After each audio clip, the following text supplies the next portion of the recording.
Michelob Ultra and Myrtle Beach wholesaler Southern Crown Partners Incorporated know our consumers enjoy relaxing days on the water with Mick Ultra's crisp and refreshing taste in hand. It's important to remember to drink and boat responsibly. Choose to be or to designate a sober skipper before leaving the dock. Do it for your family and friends, your passengers, and everyone else on board. Michelob Ultra salutes all sober skippers who take the pledge. Cheers, and we'll see you on the water. Freeman Boat Works and Trilogy Outdoors are proud to announce the addition of Freeman Boat Works to our family of incredible partners. Billy Freeman and his team at Freeman Boat Works epitomize the American dream. From building the first boat in Billy's backyard to a 150,000 square foot state-of-the-art manufacturing plant over the past 15 years, they are building one of the most sought-after boats in the U.S. and beyond. These incredible fishing platforms are built in South Carolina and are second to none in stability, speed, and performance overall. These catamaran designs are engineered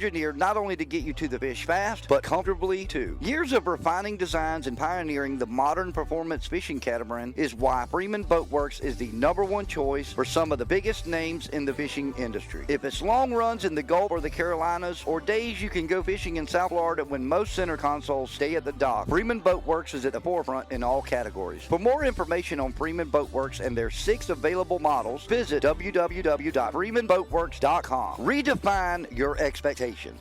In Myrtle Beach, you always go at your own pace. Lie out on the sand, lie out by the pool, go boogie boarding, go surfing, walk the boardwalk, walk the marsh walk, golf at one of 90 golf courses, mini golf at one of 50 mini golf courses, fish off a pier, fish from a chartered boat, go shopping, get drinks, eat the freshest seafood. The list is exhaustive, but the experience isn't. You can go all out or do nothing at all. How you relax is up to you. There is so much to do and explore, whether you're traveling with friends, family, or just yourself. With 60 miles of beach, you're going to find your place. If this sounds like what you need, then this is where you belong. Hey, do y'all like fishing for prizes? Maybe a trip to Costa Rica or a once-in-a-lifetime African safari? Well, the Grand Strand Fishing Rodeo is back. Thanks to the hard work of Visit Myrtle Beach, South Carolina, and Trilogy Outdoors Media, this once popular event is back, and it's bigger and better than ever. This event is comprised of 12 monthly competitions that culminate in November with our annual banquet and expo, the celebration of fishing on the Grand Strand. New to this event is the freshwater division that will help include all of our anglers that live and visit the Grand Strand throughout the year. Monthly species winners will receive great prize packages from Bass Pro Shop and Surf Signs and Designs. But most importantly, they will receive an invite for them and a guest to our annual banquet and an entry in the grand prize drawing. So whether you fish the rivers, a pond, the pier, the surf, or a boat, you have a chance to win the grand prizes. To get signed up or for additional information, visit TrilogyOutdoorsMedia.com and click on event. Also, you can visit any of our weigh stations and registration stations to get signed up as well. Best of luck to everyone, and we'll see you at the scale. Trilogy Outdoors. All right, here we are for another episode of Trilogy Outdoors podcast. And, once again, my esteemed colleague is overseas. And today we've got our Google operator. That's what we called him one day, and that is this Steve Sr. He's got the phone out already. He's got it ready to go over here. He's going to keep us up with all information, anything we need to look up about our guest today. And there's not going to be much we have to look up about our guest, is there, Steve? No, he can tell it all. I need to be fact checked. He's here. Well, that's what he's here for, to fact check, and we do need that in our lives, especially myself. But when the senator's here, we're normally good because there's not many things he's not an expert on. That's right. And that voice you hear is the one and only David Floyd. And I'll tell you, if you have ever made your way to the gun store and range over on 701, not to be confused with the 701 gun store, this is the gun store. Yep, 701 South in Conway. And I'll tell you, we also have this little radio show called the Southern Anglers Radio Show. And a couple of weeks back, I made a comment on the air and stated that if you do not shop here, you're an idiot. And I say that because I came here. This gentleman across from me built me a beautiful AR, which has not had a bullet Single fired bullet. I through it. bet not. Yeah. It has not, and yet. not yet. And I came over looking for a grip, four grip. I think I was a grip. And your guys are awesome, man. I'm here all the time and know a lot of them, but man, they are so awesome, and it's a friendly place. And I'm not gonna call them by name, but I can tell you others that I won't ever walk back in the doors of for that reason. But David's joining us, and we're gonna talk about the gun store. But more importantly, tell us a little bit about yourself, because I think when people start hearing why we're here, they're gonna be amazed. Well, I was born right here locally in between Conway and Ainer. Lived here my whole life.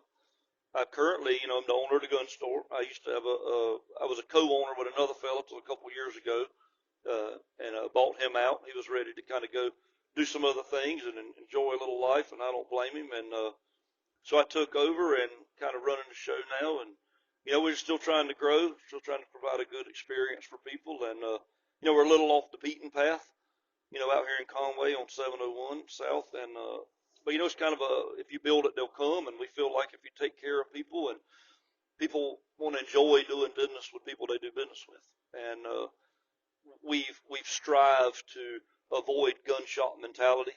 We try to cater to female shooters of all ages, of all experience levels, where there's no ridicule or insult. We just want people to be safe and be comfortable and enjoy the experience, but also be a long-time customer, not a one-time customer where you leave feeling a little bit sore, but don't know if you'll ever come, but we want you to enjoy coming back. And I can tell you, if you are looking for a high-quality shotgun, they are hard to find. It's hard to go buy a shotgun off the rack in Horry County or Georgetown County. I just had that discussion in a big meeting with some reps from one of the big name companies, and he asked me why I was stocking so much inventory. Of course, he's a sales rep, so he's glad I was, but I think he was hoping we weren't overdoing it. And I was like, well, I saw a couple stores, and that's a whole other story, but I saw a little store in Georgia when I was in the Army. It was in a little small town out in the middle of nowhere. And people would drive for 2 or 3 hours around to do business with them because they had guns on the shelf they could put their hands on. And I said, I'm not to that level yet, but what we want to do, and we've seen in prior years, is, I got people that will drive here from Florence or Darlington or Hemingway or Williamsburg, wherever, Andrews, all around, even across the state line in Charlotte and places, because they've called everywhere and nobody's got this certain model Benelli or this certain model Brownland, or they only had one and they wanted a different one or different camo pattern. So it's been a growing process, and it isn't always pain-free to stock that much inventory, but we're trying to build that reputation where, hey, you don't have to look at a picture online and hope you like it. And order it, wait 6 months. And we've also built our sporting guns, for sporting clays and some of the prettier guns, over and unders. We used to not sell many of them, but I realized we didn't sell many of them because we didn't stock hardly anything. And now that we're stocking 10 or 15 different variations of over and unders, and again, it's not always fun having them sitting on the shelf, but when a guy wants to spend $2,000-3,000 on an over and under, he wants to put his hands on it. So we've strived hard, and we know we got a lot of competition out there, but I tell my guys, I'm like, a car dealer or a gas station owner can't get upset when somebody else opens a gas station or car dealership. Just separate yourself with the way you treat people and how you do business, and I think that karma is a real thing, and you'll get paid back for it. So. You couldn't be any more spot on that. And coming from the charter business, when I was in charter fishing business, it was crazy listening to every time somebody new would come to the area or whatever and start doing charters, and I'm like, competition's great. Either you're going to be better than them and you're going to continue being busy, or if they're better than you, well, use it to fuel your passion, and use it as energy to make you do better. That's right. How can you separate yourself? That is true. This was kind of a career I fell into of always wanting to do it. I'd done a good many career job type things before this. But I always wanted to get into like the outdoor sports arena, and I'd done a lot of research on it, and we opened with a little small shop and a shoebox, so to speak. We were sharing the corner of a fishing and bait and tackle shop, and literally like a 20 by 20 hole in the corner of the building. And after a couple of years, we bought this old warehouse, fixed it up, remodeled it, and opened just the front end, the store. And after about a year and a half, I started construction on the range. And at that time, I was in law enforcement. But I realized I was crazy to still be working 12-hour shifts and getting off and coming here and going back to work and doing this. That if I couldn't pay myself through the store the little bit I was getting paid in law enforcement, then hell, I needed to close the store, one or the other. And I came full time, and we built the range, and just kind of never looked back. I just poured everything into it. And First class store, knowledgeable people, inventory is everywhere. And the range is first class. I've not been back to the range yet, unfortunately. Too much inventory. So y'all feel free to come and liberate some of it from me. Come on. Yeah. Come on. I can feel my credit card is warming up in my pocket right this minute. I left mine in the truck. I was smart. You're smart, man. I was, because I was getting ready to ask you. You mentioned the shotgun thing. So the Browning A5 in the classic camo, is that what's they're calling it vintage camo? Vintage so vintage camo. Brown. So do you ever have one stay in here longer than a week when it comes in? When we have multiple come in stock, you might can. But I mean, this time of year, I tell people like don't show up the week of duck season or the week before To Christmas buy one. wanting this specific barrel length and camo pattern and something, because that's what everybody's wanting. We're ordering our inventory for hunting season in March, April, May, and they don't sell fast. So now's the time in the off season to come in. Matter of fact, Browning's about to run a rebate on all their shotguns starting, I think, August 1st.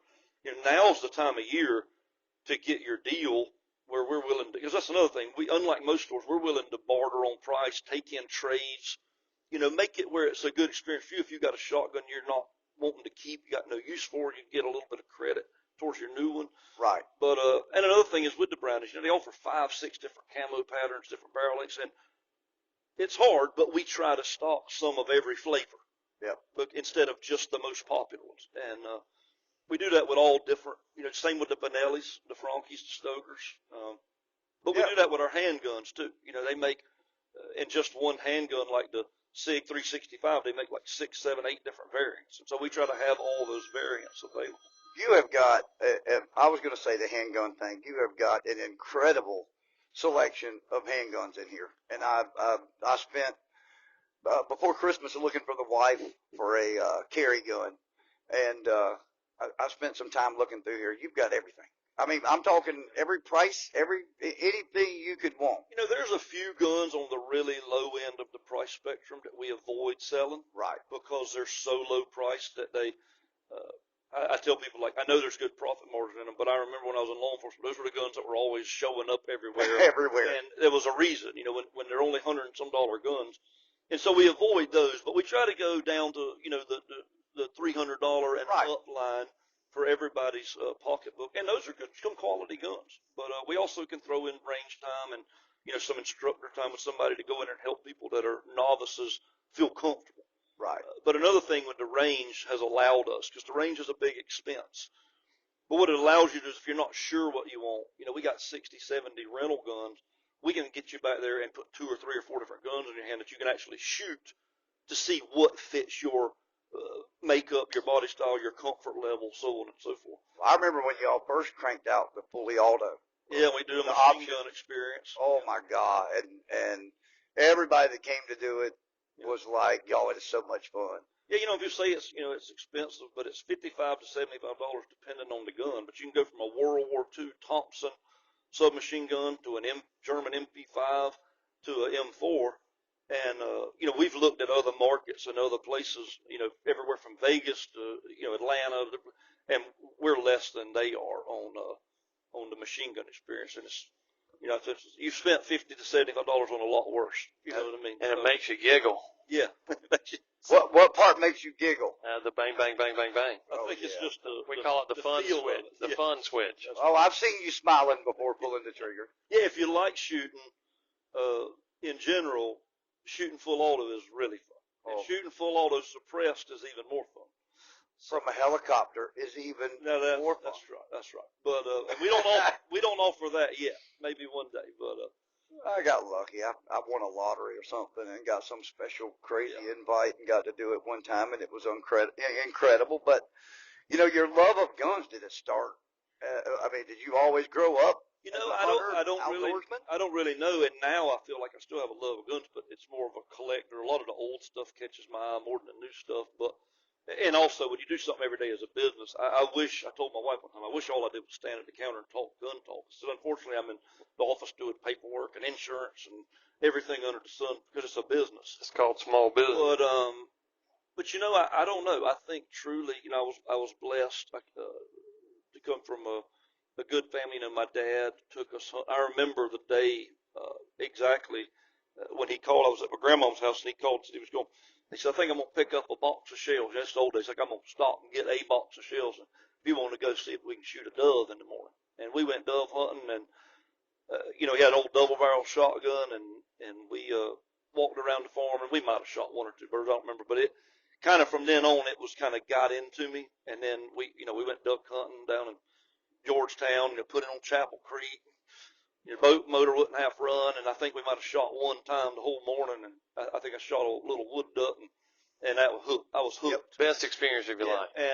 And we left from the boat landing. He says, if I can get this thing to get back to the boat landing, we're going straight to Eastern Sales and buy a new boat motor. And we bought a little 20 Mercury. But, you know, I think it was just the experience of the outdoors and with my dad and my brother, and just kind of set that hook into me for the outdoors and for hunting.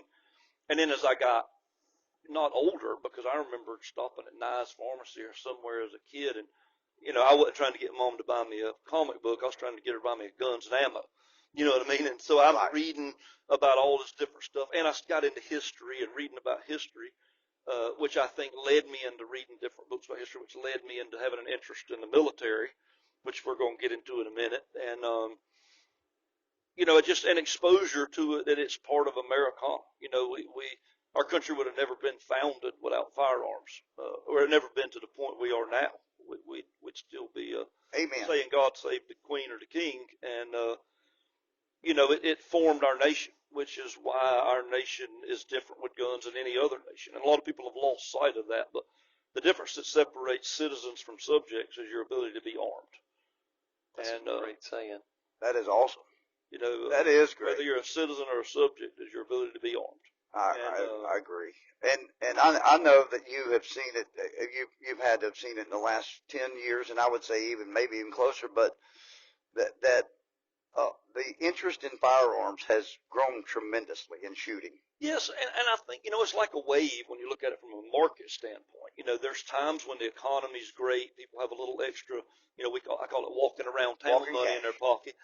You know, it becomes a hobby. It's no different than golfing or anything else, whether it's a hunting gun or a sports shooting gun or a handgun. You know, not every handgun you sell is a concealed carry gun to keep in your pocket. There's guys who buy guns that are terrible for carry, but they're just fun to shoot. But then you also have times in the market when economy's bad, crime's on the rise, there's home invasions, there's armed robberies, and those can be regional issues, and sometimes they can be national issues, but it makes people concerned about safety and security. You know, police departments are under fire, they're undermanned, they're understaffed. You know, if you got somebody trying to harm you, if the police is 5 minutes away, that's a lifetime. When you live in Horry County, the police might be 15, 20 minutes away, 30 minutes away. You know, and so that can feed into the market. You know, when you analyze the gun industry and the gun market and the gun culture in this country, of course, there's many detractors that'll talk about we have gun violence, we have this, we got crime, and we do. Let's don't ignore it. But it's funny how they say so-and-so died from gun violence. I'm like, we can never say so-and-so, this other guy died from knife violence, or this guy died from drug violence, you know, or from, you know, we're a violent species, and that's why we have to rein ourselves in and control ourselves with laws and penalties and everything else. But, you know, I told a reporter one time, I said, listen, if you guys want to be a journalist and not just repeat and regurgitate what some other journalist said, then get your ass out there and do an investigative journalism. And he said, what do you mean? I said, well, you know, this mass shootings and gun violence has only been going on, you know, 20-some years. We didn't just invent semi-automatic firearms. We didn't just invent high-capacity magazines. Why wasn't it going on in the 40s and the 50s and the 60s and 70s? And they kind of scratched their head, and I was like, well, because our culture's changed. I said, you know, but there's many aspects to it. You know, we deinstitutionalized the mental health system, you know, and I think it was like the 80s or so. And when you say, what's that mean? Say, well, watch the movie One Flew Over the Cuckoo's Nest. Well, they got rid of mental health hospitals for people that don't take their medicine or aren't quite right. Now we just say, hey, please take your medicine and please behave. And they don't. And the police go to their house constantly. And they get picked up, taken to the hospital. They get a little talking to, and they get another prescription. And they could catch a cab from the hospital 3 hours later, come straight to the gun store and pass a background check. And we'd have no way to know because they never get connected down the chain. The criminal justice system's got its issues, but as a culture, we have changed as a culture. We didn't just invent firearms. Wow. So there's a lot more to the problems that we're facing than firearms. And we're back to the me generation. I grew up in the me generation in the 70s and was a hippie, and I can tell you that right now there's no stronger me generation. But back then, even then, there was social pressure to behave a certain way within the society. And nowadays, it is the antithesis of that. It is the opposite of that. There is no social pressure. There is no expectation. You can be and do what you want. If you're a man and you want to be a woman, you can do it. And there's no shame. And what I say by that is your society, your community, your family, your friends, your church, whatever it may be, at one time would shame you if you were a drunkard, if you were lazy and didn't work, if you were a womanizer or an adulterer or whatever. But it now, started earlier than that. That's right, but your mom and dad didn't want you to shoot fireworks when you were 7 years old, even though Christmas ended up on a Sunday. That's right, but you didn't. A lot of people didn't want you to go fishing on a Sunday. Yeah. Because you weren't supposed to do anything on Sunday. On Sundays. And so there's different swings of the pendulum. I get that, and society changes. There was a time when in society, 30-year-olds married 15-year-olds. Well, I'm not saying that was a good thing, but you didn't want your 15-year-old marrying an 18-year-old because he didn't have anything. Yep. The 30-year-old owned 80 acres and had a mule, and he could take care of her. So society changes, and I get it. But sometimes society changes in a bad way. And what I mean is now we have no shame. There's no real value on life. Breakdown of the family unit. The morals. We make excuses for everything. Once upon a time, you could bring shame upon yourself for a lot of reasons. Now you could say somebody's a pedophile, and somebody will make an excuse for them. There's some reason. Or offer money for treatment. It's just we've got a lot of problems in ourselves, but we got to do some self-assessment of how we conduct ourselves and how we treat other human beings. Yeah, I was talking about the changes in guns and stuff, and interest is I was with a group of people, and the gun thing came up, and there was 2 women over 70 in the group talking who reached in their purses and pulled out pistols. Yeah. And I was like, are you kidding me? I'm looking they're my mom's age, and I'm looking at this one lady going, do you even know how to shoot it? And she's like, oh, yeah, and told me how good she did in her CWP class and everything else. And I'm like, wow. Well, a lot of people just don't want to be victims. And but again, with the culture, I went to high school in the late 80s and in 90, 91, and we would go hunting before school. Yep. Go to school with our guns in the our truck, windows, in our the truck window window. of the truck, and tell the parking lot attendant, he wasn't out there for somebody committing crime. He's out there to keep him cutting school or smoking in the parking lot. That's what his job was for, or somebody not breaking the car. And we'd tell him, say, hey, man, will you keep an eye on our truck? Our shotguns are in there. We just, I'll keep an eye on it for you. But we didn't have school shootings. Every boy carried a pocket knife. Nobody got stabbed. Right. We used it in shop class. So, you're only talking about 30 years ago. And so that's how far we've come there's just, we can beat that horse all day long. Oh, we could could. solve it in an hour. But, we got into gun culture, but I tell you times, I'm not a zealot. If you can come up with things that would help the industry and safety and security, we'll be all for it. It's just unfortunate. 90% of the stuff you come up with is useless and will do nothing, has been proven to do nothing. At the same time, you're reducing penalties for people that are committing gun crimes. It just makes no sense. And, I've often said that the problem I had with juveniles is a lot of these kids doing a lot of the real crazy stuff to make headline news are 18 or 19 or 20. But you find out they were problem children at 15 or 16. Right. But the moment the clock struck midnight on their birthday of 18 years old, their juvenile record's sealed and they're innocent angels, and they go straight out and buy a gun. You say, well, make them be 21 to buy a gun. I'm like, wait, but now you're coddling people to not grow up. Yep. So at 18, you want to make them register for the draft and send them to war. Yeah. They can get a marriage license. They can vote. They can do all these things, but they're still children.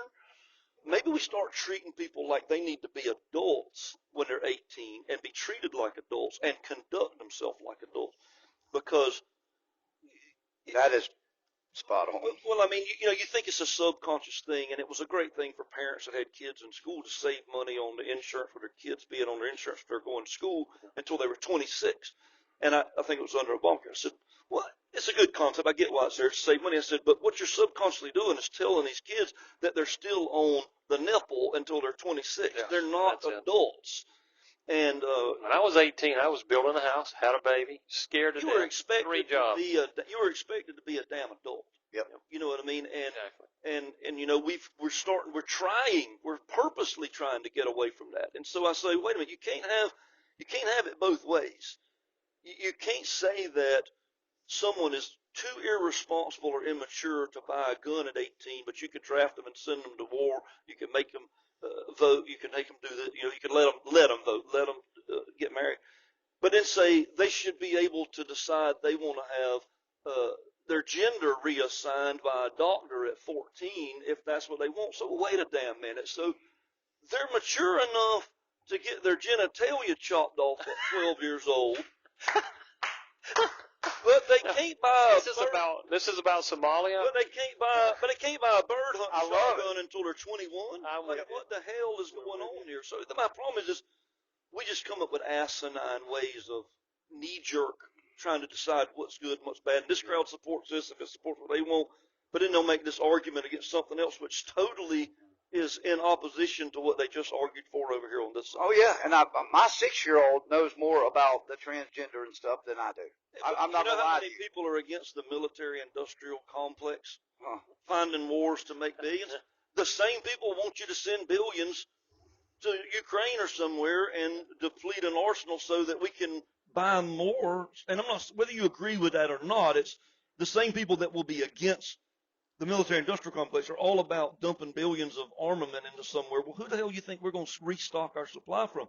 The people that you hate that are billionaires that make bombs and rockets and everything else are getting POs delivered every day. So it's just, think about what you say and don't believe every damn thing you hear. Yeah. But nobody wants to do their own research. They want to get a soundbite and run with. But that's a whole nother story. No, man, listen, I tell you what, I love this. I love where we're going. I love where we're at right now. But I know that one of our guests here has got an obligation that he's got to get to. So I really want to talk about real quick, because I know he's probably got some questions, too, in his mind already. But where were you at on October 3rd in 1993, and how in the world did you get there? Yeah. Well, I was in the beautiful land of Northeast Africa, the Horn.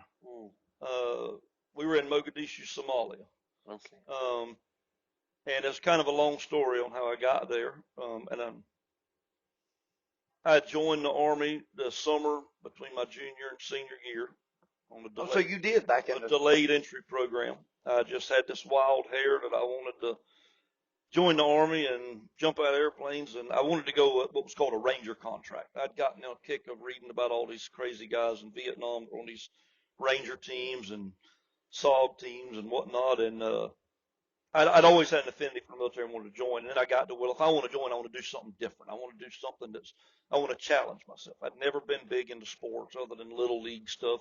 When I got to high school, I was more interested in working because I'd have some walking around town money than I was going to ball practice, which my dad had played at Clemson, so he probably really wanted me to play ball. But I was like, heck no, man, I can go work at the meat market or bag groceries or the hardware store.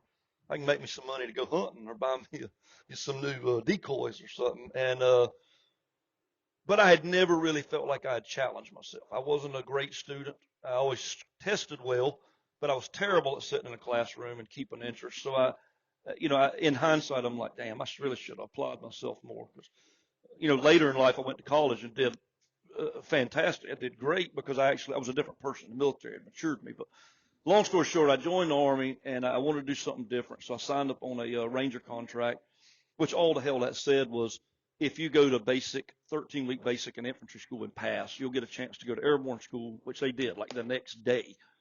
We got shuttled over and started airborne school. And it said, if you pass airborne school, we'll give you a chance to go to Ranger selection, which was RIP, a hell of a name, just like on the Halloween tombstones, RIP, you know, and it was the Ranger Indoctrination Program. Now, indoctrination is a taboo word in today's society, but that's exactly what they call it, Ranger Indoctrination Program. And unlike now, it's a selection process now, and it's a lot longer. Then it was just a gut check. It was a 3-week, we're going to try to make you quit, and if you're too hard-headed or dumb to quit, or just too hard-headed, you know, then, or say you're not a safety violation or anything else, then you'll make it, and then if you don't cut the mustard, we'll weed you out later. But pretty much anybody graduated RIP was on their way. But so I ended up getting a chance to go to RIP. I think 200 and so of us started, and maybe 70 or so graduated. So it was a pretty good attrition rate. 20-30% survived. I think we're 230 or something. But it sounds bad, but the first 2 or 3 days they thinned everybody out with a winter swim test out, you know, in an outdoor pool. Is all it took to take about 20% Really? of them. And yeah, once you start throwing people in the pool in December and January, it makes you quickly decide whether you want to be there or not. Wow. And so graduated that, you know, back then it was the Black Beret, you know, got signed to 3rd Ranger Battalion in Fort Benning, which is funny because I'd requested 1st Ranger Battalion. There's only 3 battalions in the whole Army. As big as the Army is, there's only a couple thousand Rangers assigned to the Ranger Regiment. So it's a very small unit, comparatively speaking. There's only 3 battalions, 500-600 guys per battalion. I wanted Hunter Airfield, or Hunter, 1st Battalion at Hunter Army Airfield in Savannah, just because it was only a few hours from home, and Fort Benning was 7 hours. So Right. my only other option was 2nd Battalion, which was out in Fort Lewis, Washington. And that was a damn long way from home, Yeah. and all I'd heard about was it rained all the time. But I got sent to 3rd Battalion. So anyway, we graduated RIP, got like a week off or so. It was right at the end of December at Christmas. Came back to reported to the unit, which, you know, in your mind was like, man, I've made it, I'm here. And it wasn't like that. The day I got there, they were waiting for the new guys to get there, and they descended on us like nobody's business, because they got to get you ready for the real world now. Right. Now, all that was training. And their mentality was, hey, at any moment we can get the call and we're wheels up, is what the term was. Let's talk about this time that You know, that you came out of school, out of training, would have been Desert Storm. Desert Storm had just ended. Okay, had just It ended. just That's ended, right. And but you know, we were just coming out of a war, but there was a lot of strife going on around the world, just like today, that the average citizen doesn't pay attention to. And this is jumping forward a little bit, but we would get threat briefings on all the hot spots in the world. And if something goes down, this is what the mission would most likely be, or we might be going to do this, or we might be going to do that. And it was all theoretical unless something happened, but it was a threat briefing of what are the threats out there in case they come to be. It's like not just some blind, you had no idea what was coming down the pipe, because Right. there would still be some that could pop up you'd never imagine. But long story short, you get to the unit and it's immediately like, hey, we're preparing for war every day. We got to be prepared for, you know, the ball can drop, and it's time to pack your gear and go wheels up. We were 18 hours worldwide. So that meant a ready deployable status, that within 18 hours, the unit would be wheels up en route to. So now we're into you've already done your senior year. Did I? So after Okay. my senior year, Right. Yeah. and I reported to the Army, went through basic and infantry school, and that contract said if you pass that, the contract mainly just promised you a chance to go to airborne school. If you passed it, you were guaranteed a chance to go to Ranger selection. If you passed Ranger selection or graduated, and that was the Ranger selection now, not the Ranger school, which was a formal school that anybody in the Army can go to, but it's just a patch saying you qualified for Ranger tactics and techniques. So that's a black and gold Ranger tab. That's just a school you go to like say, hey, I'm a fishing captain. Right. Doesn't mean you ever went fishing after that, but you got your captain's license. Okay. So if you go to Ranger school in the Army, you get a black and gold Ranger tab that says you're Ranger qualified, you've been trained in the techniques and so on and so forth. To go to the Ranger regiment, the actual deployable combat unit, that is when you had to go to Ranger selection or assessment. We called it indoctrination. Now it's called Ranger selection and assessment. But I did. I went to RIP, graduated RIP, and went and got assigned to 3rd Ranger Battalion. And, you know, that first year was really crazy. Besides being a new guy and immediately getting pounded on all the things I didn't learn in training and still needed to learn, But within that first few months, we went to Korea. We in-flight rigged, which means we flew all the way to Korea with a couple stops for gas. We in-flight refueled over the ocean, and we in-flight rigged into parachutes over the ocean and jumped into Korea. So it was a non-stop, just like we had left Fort Benning, Georgia, and the next stop was Korea. Other than stopping for gas on the West Coast, we refueled over the ocean, and we started putting parachutes on a couple hours out, and we jumped into Korea. Wow. Right into a training mission of moving like 20 kilometers, 15 miles or so to a dam complex and taking it out and moving here. And it was just a suck fest. I mean, it really made you realize, like, wow, if you thought training was hard, this is an ass kicker. Because, you're jumping 70, 80-pound rucksack and a weapon and ammo and food and How water. high? And you usually jump from 1,000 feet. There. Oh, okay. It was a big group of guys.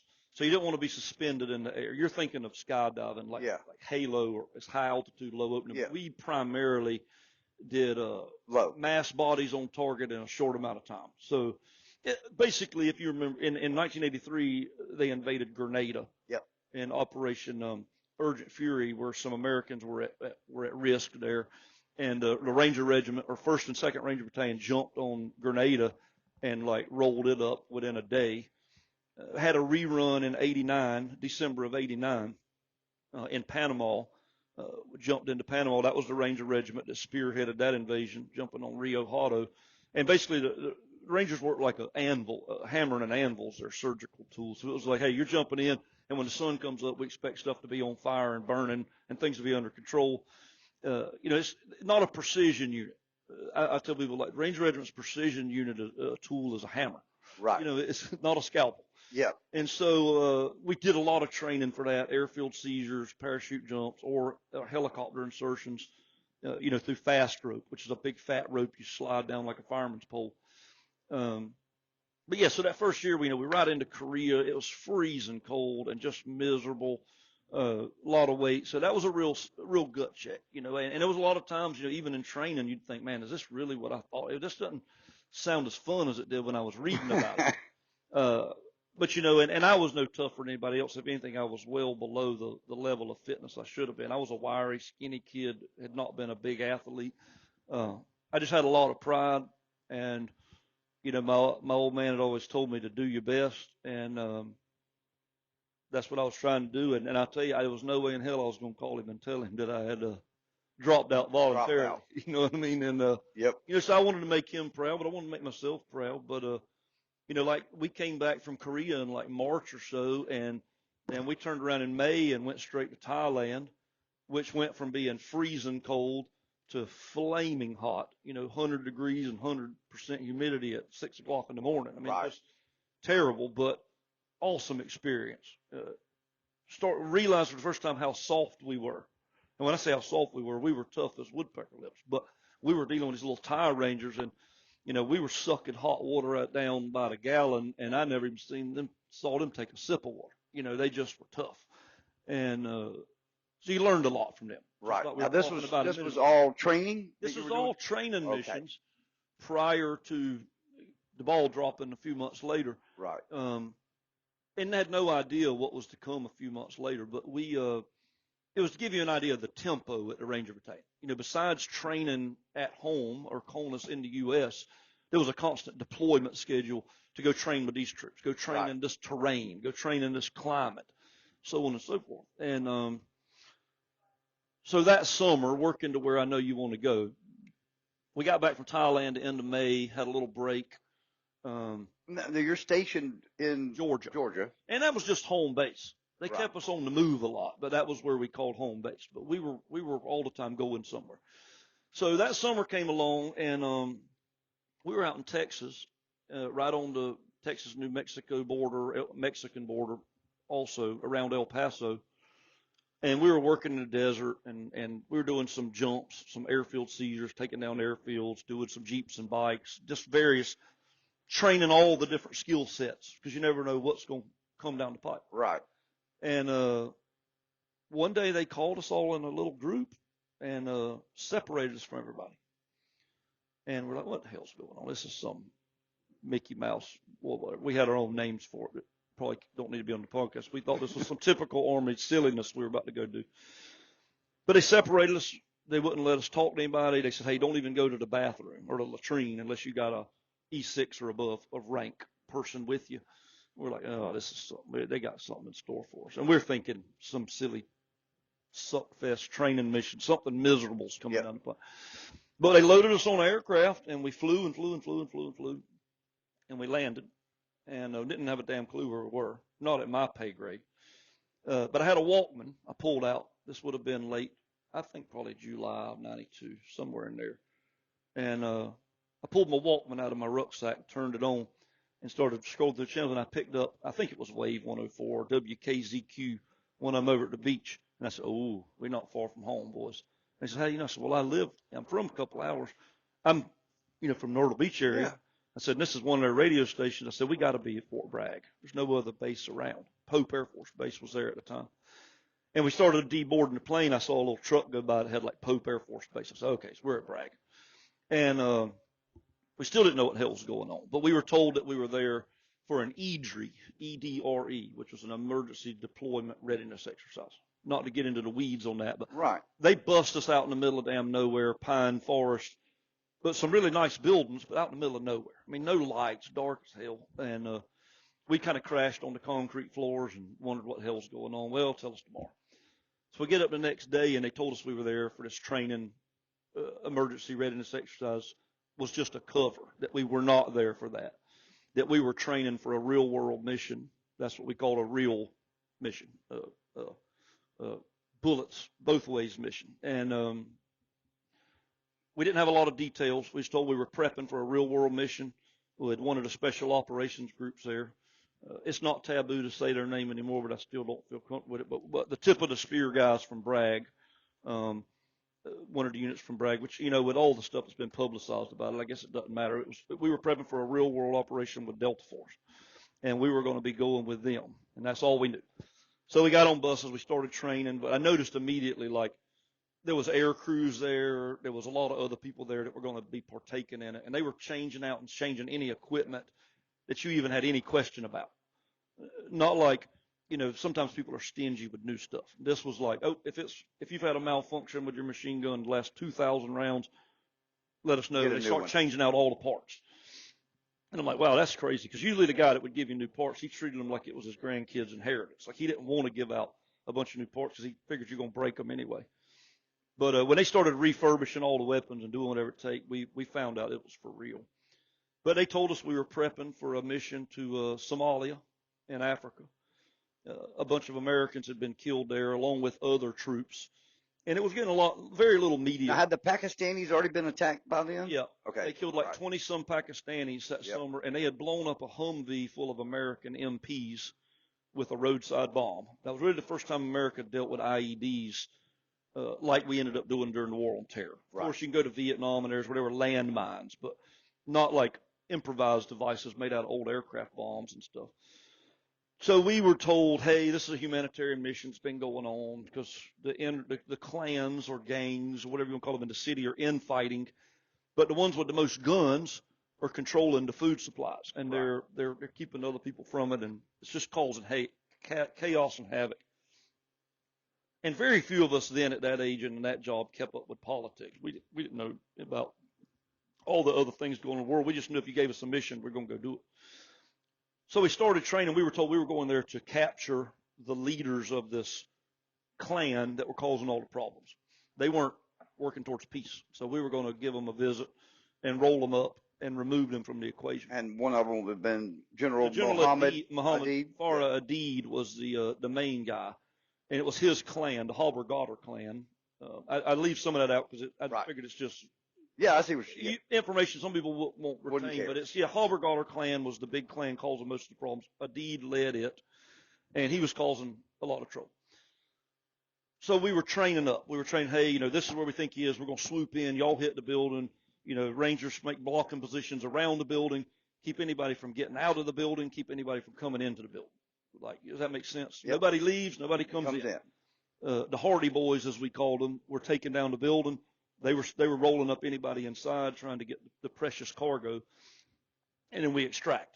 And so we did that numerous different ways and different times. We do it if they were in a vehicle convoy. Matter of fact, I watched a helicopter crash practicing on a vehicle convoy because the guy just went in. These guys don't play. I mean, they are. I'll lead you to an interesting story about the Myrtle Beach area. One of the 160th pilots that was killed in Panama, one of the only people they lost in Panama, was a guy named Sonny Owens, Wilson B. Owens. His name, he went by Sonny, and he was from Myrtle Beach, and I think his dad owned Spanish Galleon, and he's buried up in the Little River. But they are the IndyCar drivers of the helicopter world. They are the Dale Earnhardt. I mean, if you're in a bar and like who's the coolest guy around, I don't give a damn if you're SEAL Team 6 or Delta Force or Rangers. If a Little Bird pilot shows up, everybody buys him drinks. Like them and the medics are the coolest guys in the room. Amongst what most people think are the cool guys in the room, the cool guys in the room buy those dudes drinks. And so the 160th Little Bird pilot, it was like a little Hornet. They were swooping in to shoot this vehicle convoy up. This is training now, but this guy's training like it's for real. But he comes smoking it in there like a bat out of hell, and he catches his tail boom or something. He goes rolling like a roly-poly across the ground, smoke, dust everywhere. We're like, oh, shit.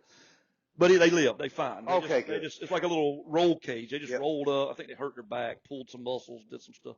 But it's some intense training. And that went on for about a week, and all of a sudden they put us back on the bird, said, you're standing down. We're talking some serious trash. You know, we're like, oh, Clinton lost his nerve, you know, blah, blah, blah, because Clinton had just taken office. Yeah, there's a lot of. And they canceled the mission. And we got back on the aircraft and flew back to Texas, which was a real kick in the gut because, you know, we're training for real world stuff. Now we're going back to Texas, New Mexico. We're going to put our blank adapters on and get our blanks back out. And, you know, just was a real letdown. Yep. I'd say in your line where it'd be like heading out for the big tournament and you told you got to turn around and go fish in the pond. Yep. But no sooner did we land in Texas and start to deplane the bird, you know, to get our stuff off the aircraft, they told us to stop right where you are, this game again. Don't go anywhere. Just sit down on the tarmac, hang out right here. Tarmac's the blacktop. Right. And we're like, oh, hell. So we sit there for a couple hours. Next thing you know, they start putting all the equipment back on the plane. And they loaded us back up, and they flew us straight back to Bragg. And come to find out, between us getting canceled and getting sent back to Texas to resume normal activities, something had happened overseas. Some more Americans had been killed. I think they'd blown another vehicle up with 4, 5, or 6 MPs. I actually feel ashamed that I don't remember the details, but things had escalated. And so they decided, you know what, yes, we are going to send them. And that's when they actually, somewhere in there, came out and made a public announcement that they were sending what became known as Task Force Ranger. And Task Force Ranger consisted of one company of my unit, which was a really odd thing. And what I mean by that, 3rd Ranger Battalion was 3 companies, 3 line companies and a support or headquarters company. And they only sent one company, which is only like 115 or 20 guys. And usually in the modern era at that time, Rangers went somewhere at least a battalion level. You know, both Panama and Grenada, every swinging one of them went. You know, right. I mean, now all of a sudden we're just going to pull 100 guys, roughly give or take, and some Delta guys, 20, 30 of them, and some air crews, and y'all are going over there. You know, when you find out the math later, you're like, wait a minute, now Clinton took office in January of 93. Everything was calm and under control in Somalia.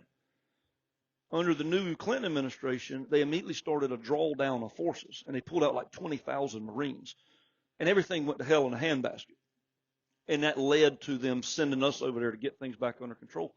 And I thought, well, guys, that's not good math. Like, they pulled out 20,000 Marines, and everything's gone to hell, and now they're only going to send 100 and some of us back in to get it under control. But that's the kind of crazy stuff. Now, was there other UN?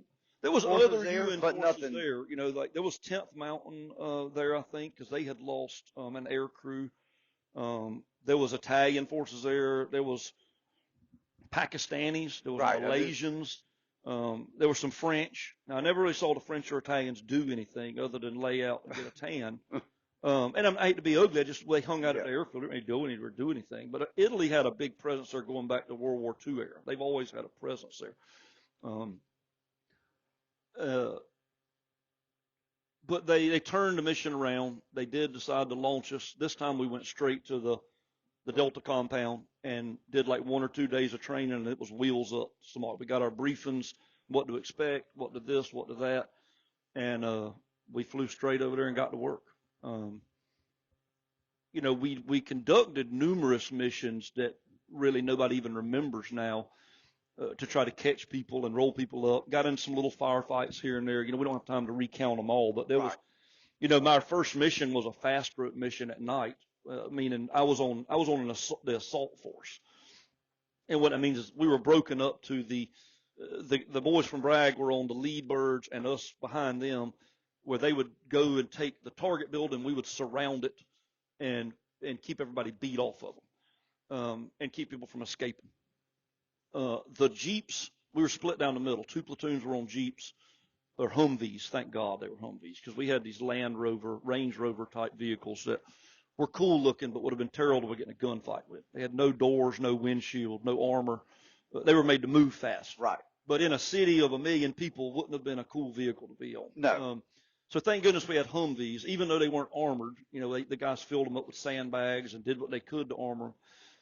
So that would be the blocking position, or the blocking force. They would launch from the airfield to go to wherever we were flying on the helicopter. So, you know, the first mission we roped in at night, and it was a little crazy. Got to see some gunfire come your way for a change, and but everything kind of went off without a hitch on those first few missions. We had, you know, 1 or 2 guys with some minor injuries. We gave a little bit back to them. Everything seemed to be successful. About the 6th mission, it was a Sunday, and it was just a Sunday afternoon, hanging out around the hangar. I mean, guys were writing letters home, playing board games, you know, reading a book, laying out, getting some sun inside of our sandbagged walls. You know, there was no computer or internet then, so it was old school entertainment. Right. And whenever we'd get a mission, they'd kind of sound the alarm of like, hey, get it on. And you'd start getting your equipment on. You didn't know what we're doing or anything. The leaders would get called to the top, or the operations center. They'd get briefed. They'd come back, and your operation plan would be on like a piece of paper, you know, no bigger than a legal pad, or an aerial photo. Say, hey, we're going in here. We're going to drop here. We're going to rope into this intersection. They're going to this intersection.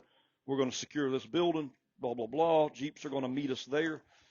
And so that's what happened on that Sunday. You know, it was a lazy Sunday afternoon, a little after lunch, and we got told to get it on. And, you know, it had a little different feel. When they told us where we were going, I don't think it clicked with me, but some of the guys that did. We were going into an area of the city that was the Black Sea District is what it was called, or had several names, but it was the worst part of the city. And it was the part of the city that all other forces or UN troops or whatnot avoided. And we're talking about, at that point in time, the worst city in the world. I'll say so. They were saying that when journalists, when news agencies pull all their journalists out because it's too dangerous, when the International Red Cross doesn't want to drive around town because they'll shoot at them too, they'd shoot at anybody. Yeah. So, I mean, I remember seeing some aid vehicles come back into the airfield shot full of holes. They didn't give a damn if they had red crosses painted on them. You know, all foreign journalists almost completely had been pulled out of the country. So, yes, the city itself was bad, but this was the worst area of the city to where you knew you were going to have a problem. And when we were sitting on the bird spinning up, waiting on the go word, I just remember there being a different feel. Like everybody kind of had a feel like there was something, this was going to get interesting. And when they gave us the go word, you know, Irene was the go word, and we went to launch, they came over to the radio and said they're burning tires. And people said, what's that? Well, that's roadblocks. Right. They're blocking roadways. And there's signals to other people for they did their own coordinating. And we didn't give a damn. Hell, we were going one way or the other unless they canceled us. And so we launched, and we flew right into the target, right near the Olympic Hotel. There was a target building. I was on Chalk 3 of the assault force, which was the 3rd helicopter in line, and we took the intersection by the target building where the Delta guys had already landed on the roof. And with the sound of the rotors in the helicopter, you can't really hear much. You know, it's kind of chaos. you can hear your heart beating in your ears. With as crazy as it is, everything's kind of slow motion and monotone. Right. If that makes sense. We're not wearing ear muffs. We're not wearing plugs. We're not wearing this cool equipment of now. We're just rock and roll. So your body has a way of taking over. I know that sounds crazy, but I think your body, when your adrenaline gets to a certain level, adrenaline. I think it shuts your eardrums and stuff to a different cycle because things aren't loud that should be loud. Like if I shot a gun beside your head right now, you'd be walking around for an hour holding your ears and belly aching. And we were shooting machine guns over each other's heads and by each other's heads, and it wasn't good for our hearing by no means, but it wasn't like it would be now in a normal state of mind. Right. But long story short, we went into the objective building and or the intersection, and they threw the ropes out, and I remember sliding down the rope into a giant cloud of dust, couldn't see the ground, and as soon as I hit the ground and got off to the side, I started tearing a trash bag off my machine gun. And people laugh at that. And I'm like, well, you don't understand. When you get in a sandstorm under a helicopter with an open bolt machine gun with belted ammo, it'd be no different taking your hunting shotgun and a cup of sand and pouring into it and trying to shoot. It just doesn't work. Right. And so I would wrap it with a trash bag around the working mechanism, and I would rip it off once we got out of the dust cloud. And I had a ball of oil in each pocket and stuff to spray it out or lube it down. But for the first time, as soon as my feet hit the ground and I got my weapon into action and the birds started lifting off, I could hear gunfire everywhere. Like we were already engaged right off the get-go. Whereas in other missions, they would fly away. It's quiet. Nobody wanted to mess with us. We would do our business. A couple people might come back and take some pot shots at you, or we would try to take off and they'd shoot rockets at the helicopter, but nothing like this. Like Right. We knew from the get-go that we were in it. It was a different story. We started taking casualties pretty quick. We secured the area around that blocking position, and just had people all over us, up and down the roads, every alley. It was a 360-degree firing range. It wasn't like we're on this side of the field, they're on that side. It was a 360-degree shooting range, and but everything was still going pretty smooth. We could hear the guys in the building spreading some love. I mean, they were. I wouldn't have wanted to be in the building with those guys. And they were rolling people out, flex cuffed and ready to go. And I remember somebody, I didn't have a radio because I was a saw gunner, which is a machine gun. I remember the word coming down that we were 10 minutes to exfil. We were 10 minutes to get out. Vehicles had started showing up. They were at the intersections, pumping 50 cal down the road, and it was getting pretty wild. That's cool. We're collapsing. We've got what we needed. We got the precious cargo. We're getting the hell out of here. And the birds were coming in doing gun runs on positions we couldn't see. Of course, from the air, they could see a lot more. So they would see a threat. They would engage it. And I don't know why it caught my ear. I heard the miniguns go off, and I looked up, and it was a Black Hawk. Because when the little birds would pull off station with it to rearm or make a circle, sometimes the Black Hawks would come in a little closer, and the door gunners would give you air support. But I heard the minigun go off, and I happened to look up, and I saw a rocket come up and hit the tail end of the helicopter. Yeah, that's what I heard. You were like one of the first ones to see the rocket hit. And I knew, I didn't know that instant, but it wasn't but an instant or two later I knew we were in for a rough go, because if it wasn't rough enough, I knew our mantra, our creed, we weren't going to leave that bird crew behind. And when I saw it start spinning out of control and go out of sight behind some buildings, it was going down. There was no recovering that bird. I knew we were getting ready to move to that crash site. And so that was a kick in the guts. You're minutes from being home out, you hoped anyway, because anything can go wrong at any minute. I mean, we could have been trying to extract and got shot down with it full of people. But the first bird went down, and a search and rescue bird, which was orbiting, full of guys to go to a crash, they roped in. To back up, give you a story, it's kind of crazy. One of the little bird pilots landed his helicopter in the street between two buildings, barely missing the buildings on each side. And while one pilot stayed in with his foot on the controls, shooting his weapon out the door, the other pilot got out and pulled two people out of the wreckage and put them on the skids, because it wasn't a gun bird. It was just a bird with little bench seats on it. Right. And he hauled two guys out then. One of them was Dan Bush, who had been in my platoon just prior to me getting there, and died of his wounds. And a guy, I think it was Jim Smith, he extracted them. and that was just maybe a minute or two before we got on scene, or the search and rescue got on scene. We had to run there on foot, and it might have been a mile, maybe a little less, but it was a mile under fire. So immediately we get together, we start moving towards the crash site, and under fire. And when we got almost to the crash site, I'll call it the left turn.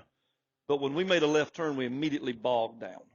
The Delta guys were already at the left turn, and they were taking a lot of fire. And the first person I saw really get hit that I knew was in bad shape was Earl Fillmore. Right as I rounded the corner, he got hit in the head and went down. And I thought the guy dragging him had got shot in the throat, but I think he got through the collarbone. I just saw a big red spray come off of him, and he fell down. I said, "Oh shit!" I thought, man, if they're killing these dudes are the tip of the spear. Right. I mean, they're the dudes we looked up to. I said, if they're going down, like I've been in the Army a year and some change, and it's going to be a year and a half. These are career professionals. Yeah. And so, and I'm not cutting us, but we were the JV team with that kind of mission. Now, honestly, that was more of a Ranger mission with that many people and that many guns. They were more of a precision element. But to see those guys with their training and their experience in the same boat we were getting shot up, we know it was rough. But we got bogged down at that intersection or that left turn.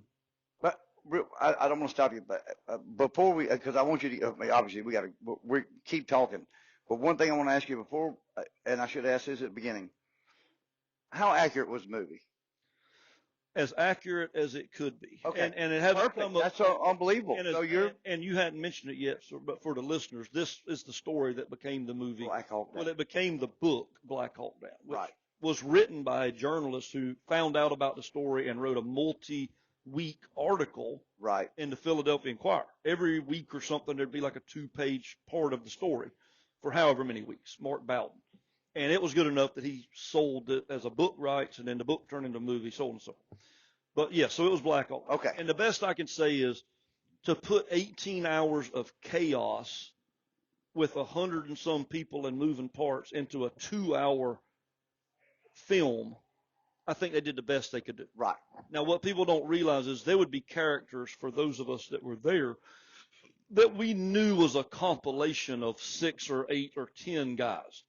Like one character in the movie would say or do things that were key things that we knew multiple people had said or did. Right. They would just condense these key events into one main character. Right. You can't have 50 main characters in a movie. No. So overall, I could pick it apart with little stuff, but it was not. It would be not enough to change the overall gist of the story. But, there was things I'm about to get to with another helicopter Right. that went down, and it seemed like there was this big, long delay and a big time frame difference, but there wasn't. But in the movie, they had to bounce from this side of the city to this crash site to that crash site to back at the airfield where they're trying to figure out what the hell to do, Right. to the vehicles and the Jeeps that are trying to get to us, to, while they're showing you on the movie what was going on with the Jeeps, we're at the crash site having a gunfight. And while we're at the crash site having a gunfight, the Jeeps are getting their ass shot off, and the guys back at the operations center trying to figure out what the hell to do. So the movie was as best. It could have been better only if they'd have done a multi-part series like a series. Right. That's the only way you could have done it. Okay. Perfect. So you gave it approval, basically. Yeah, I think they did justice to the chaos and the helplessness that I don't want to say that. We weren't helpless. As long as we had bullets, we weren't helpless. But we were in a hell of a jam. Yeah. And to get to that, going back to the left turn. The left turn, sorry. We are almost to the crash site. We're right around the corner, like a right turn at the next city block from the crash site. That's where our other platoon, second platoon, or Chalks 1 or 2 and 4 had ended up. They had made their way to the crash site. We were right around the corner, and now what we're doing is we're securing like a city block. It turned into what was called the Alamo because we ended up all being there and being stuck there. Right. When I say stuck there, about the time we got to the crash site area and started securing it, there was no reason to round the corner to where we were because there's already enough dudes there. There's not enough places to damn hide to get out of the gunfire anyway. So it didn't matter that we were right around the corner from them.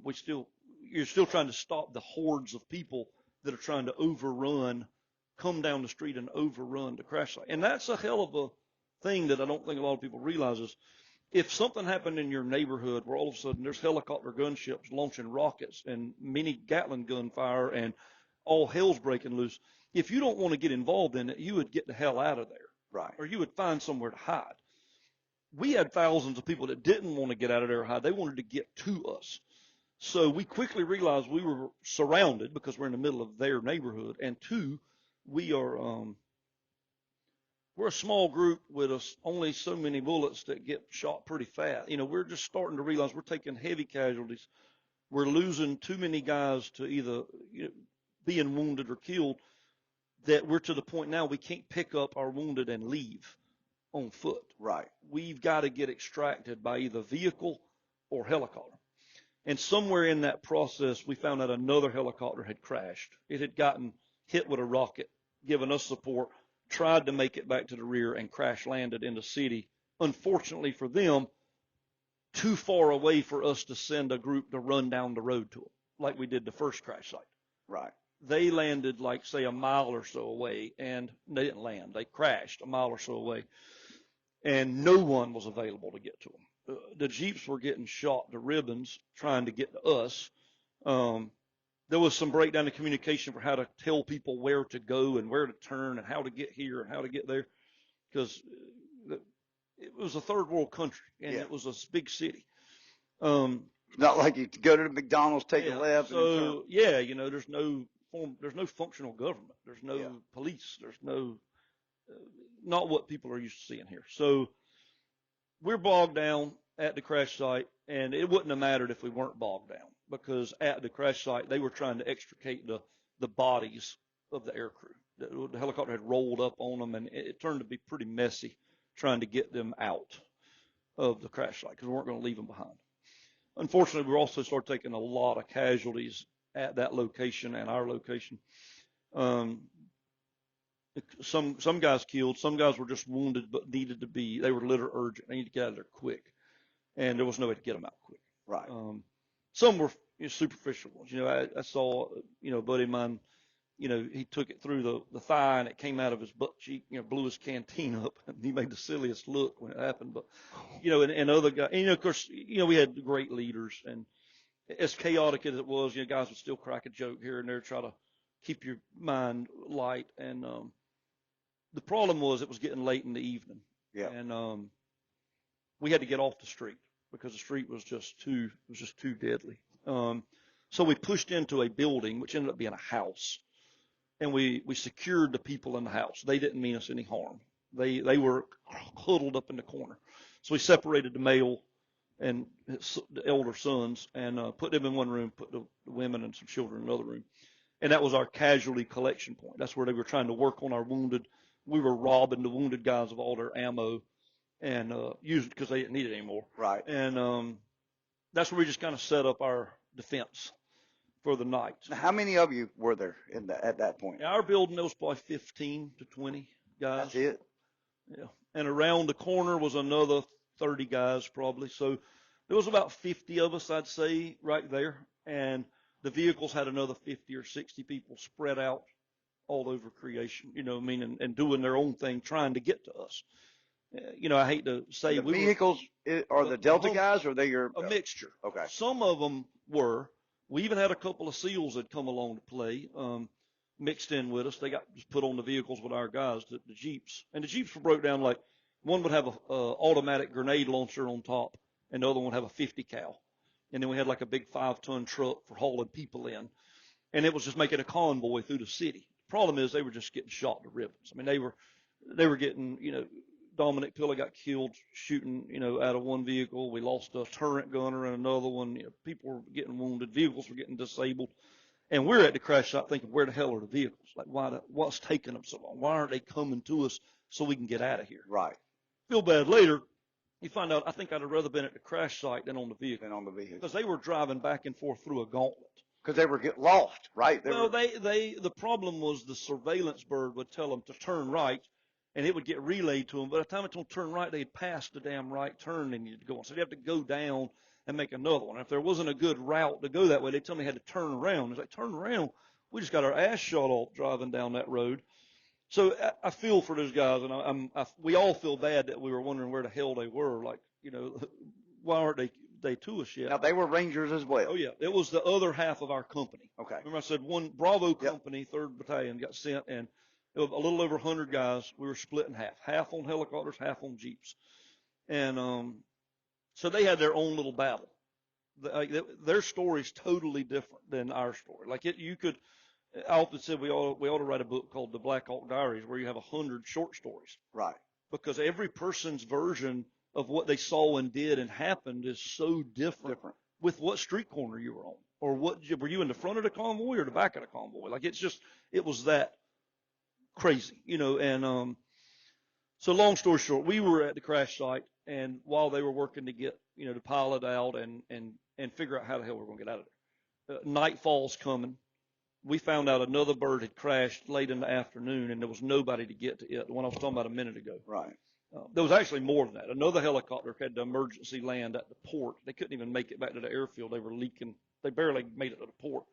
And I think a couple Black Hawks made it to the airfield, and they wouldn't let them take back off again. They had so many holes in them and leaking so much fluid. So getting us out by helicopter was a no-go.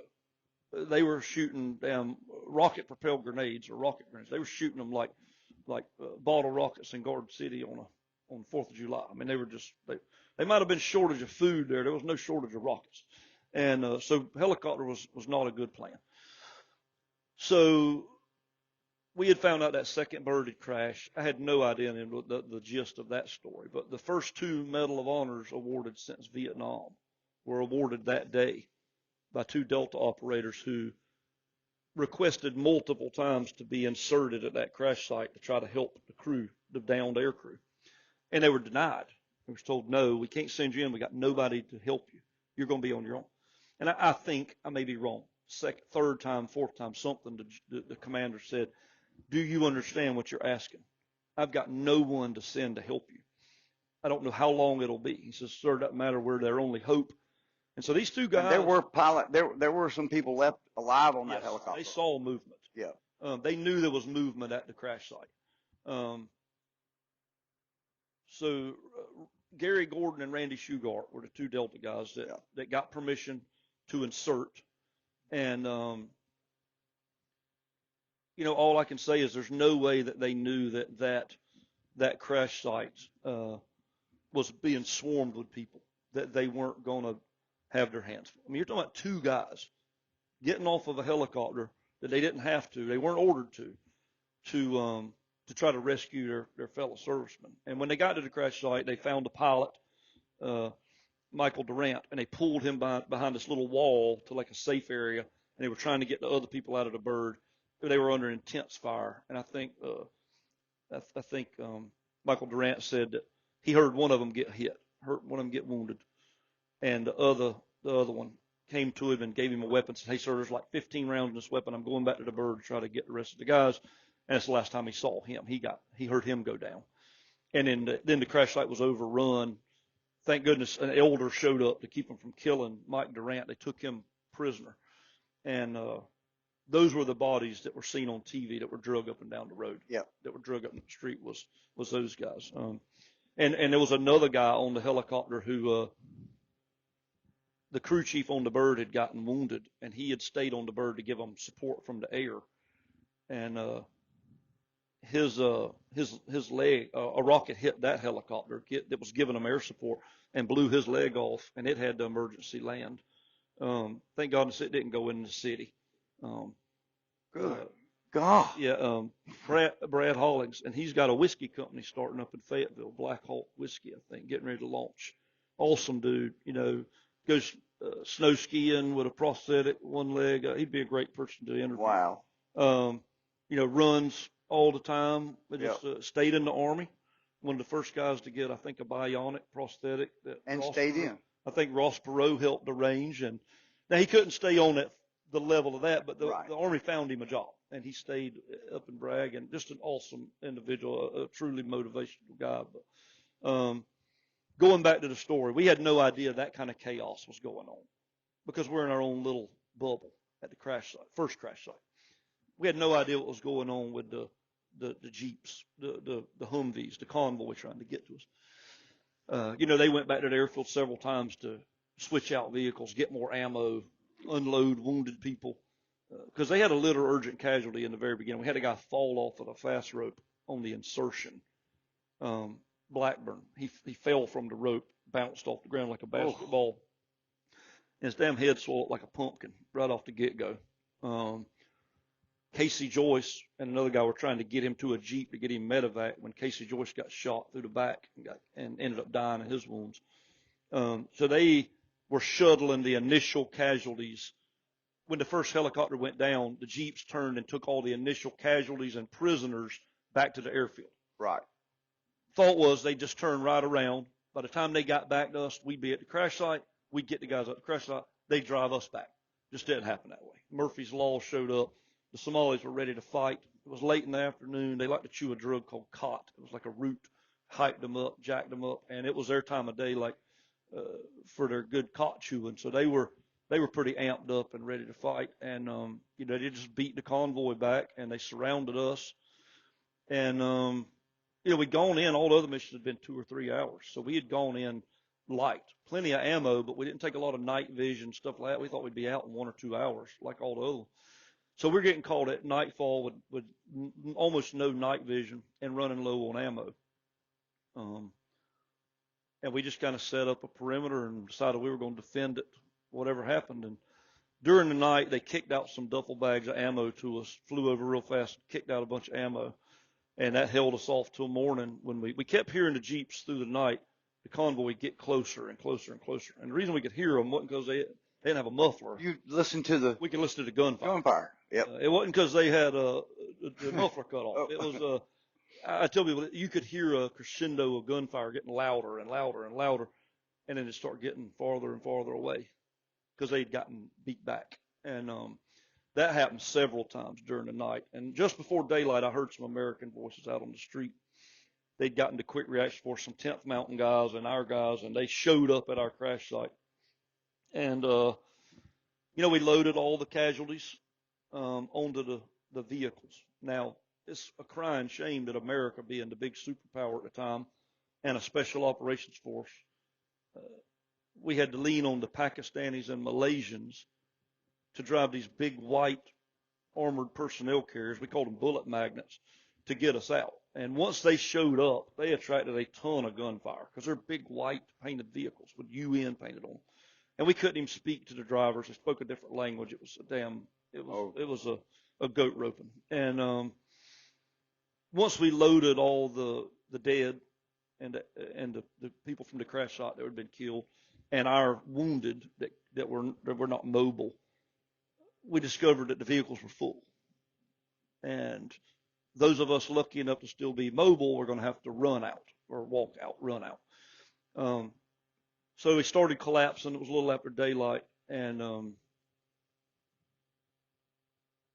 initially we started to run beside the vehicles. And everybody makes a big deal that they drove off and left us, because they did. As soon as we got moving good, the damn drivers punched it. They were like, we're the hell out of here. We're gone. And they drove off and left us. You would think you'd be pissed about that. But it was a relief because, and I say that seems weird because you're like, the vehicles drove off and left you. It's like, well, hell, there was no room for me on the vehicle.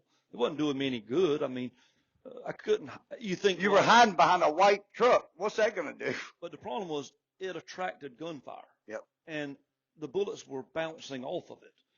So if they didn't hit you coming towards the vehicle, they would bounce off the vehicle and hit you ricocheting off of it. So as soon as they drove away from us, the gunfire level seemed to lessen up some because they had to look for individual people, right, not big-ass white vehicles.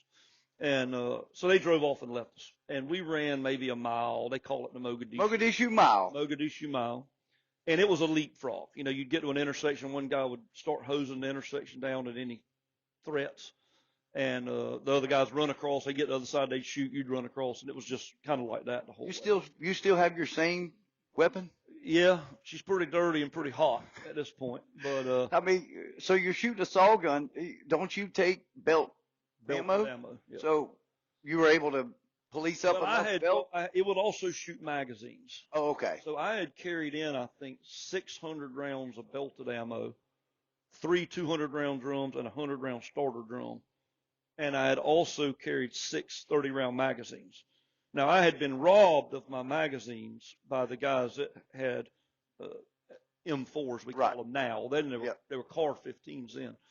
But I had taken a couple of our saw gunners had been wounded, so we had taken early on. Erico had been hurt. Our M60 gunner went down, so Erico went and took over to M60, and he got wounded. So his saw got given to somebody else, and so it was it was a big gun. You wanted to keep it in the fight. And they had dropped a bunch of ammo during the night. Now it had busted all to hell. Belted ammo will break apart, so we had to sit there and try to fix a lot of it. And once you realized you were trapped, you started being a little more conservative on ammo. Instead of giving a guy a dose of 20 rounds, you might just give him a dose of a 5-round burst. Right. I know that sounds bad. Nope. You might frown on it, but when you had plenty of ammo and you thought we were getting out of there any minute, you didn't mind sending a 20-round burst downrange. When you started getting low on ammo, you started cutting back to 5-round bursts, which is 5 rounds with the pull of the trigger. Right. Now, and you couldn't control that other than your trigger squeeze. You just had to know a short burst. Right. 3 to 5 rounds, 5 to 7 rounds. You didn't hold the trigger. And that's so is this the gun you trained on? Mm-hmm. Okay. Now, I had started with like an M16, and then I'd been a grenadier for like a month, and then they needed a saw gunner. And saw gunner's cool to carry when all you do is show up at the range on a truck and shoot ammo. It's not cool to carry when you're humping the mountains in Korea or Thailand, right, and it weighs 17 pounds hanging around your neck, and you got to carry 600 or 800 rounds. Oh, but it was wow. a damn good gun to have when you're in a gunfight. Yeah. So I had cleaned it some during the night. I had actually had my dad send me a can of like carburetor cleaner or starting fluid, some cans in a care package. And I'd had a bottle in my pocket or a can in my pocket to blow the sand up.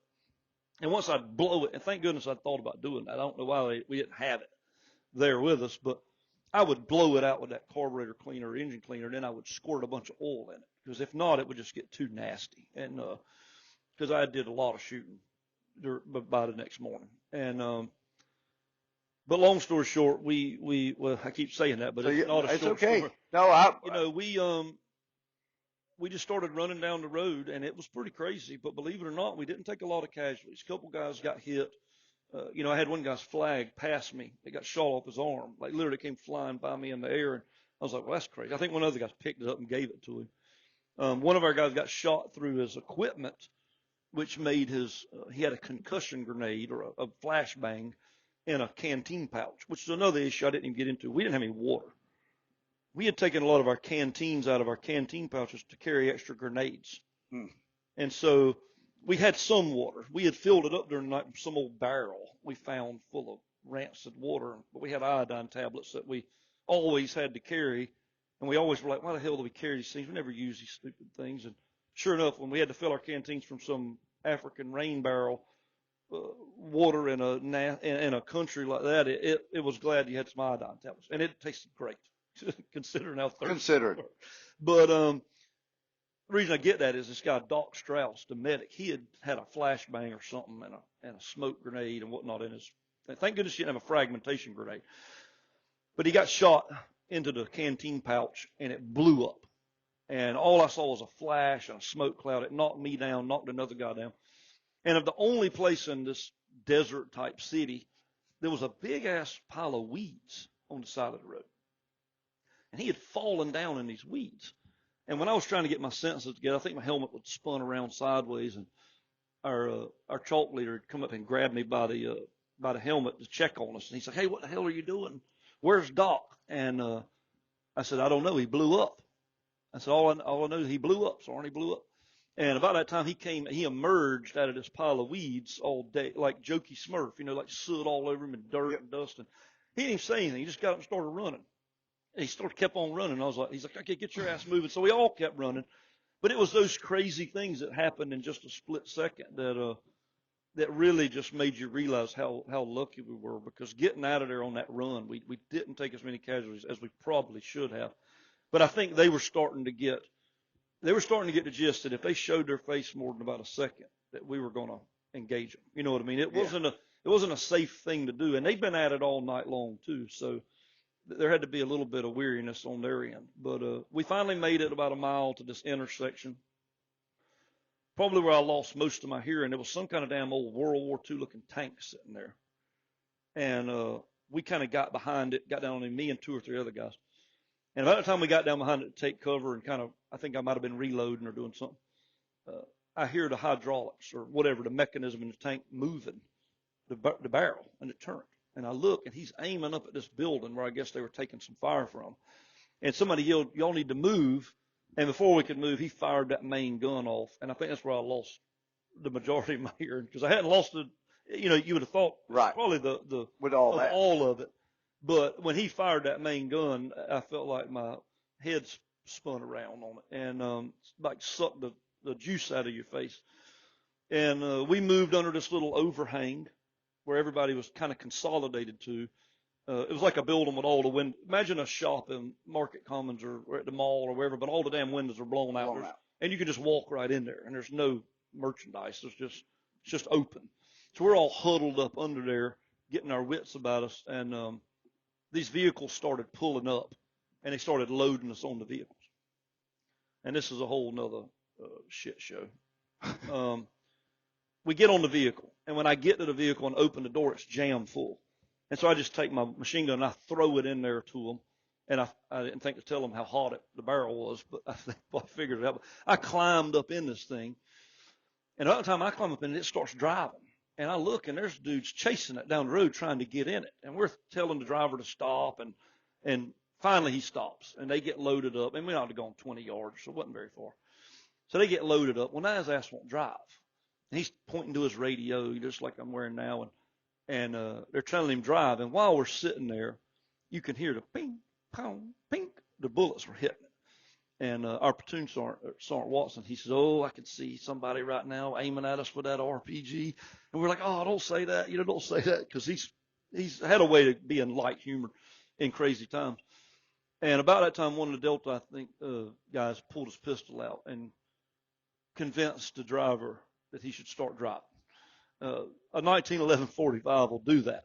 So he finally decided to start driving, and we drove to the soccer stadium where we unloaded. And all I remember is it was a scene out of a movie, you would think.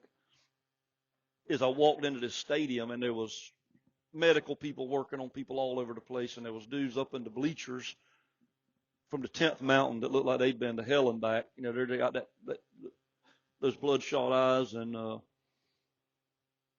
medevac bird, which was a Huey, which was starting to be phased out, but it gave that Vietnam feel to it. That Huey came whopping in there with the big red cross on it to pick some wounded up and take them out of there. And that was the first time that we could take a deep breath, like, ooh, like it's over. We made it, we think.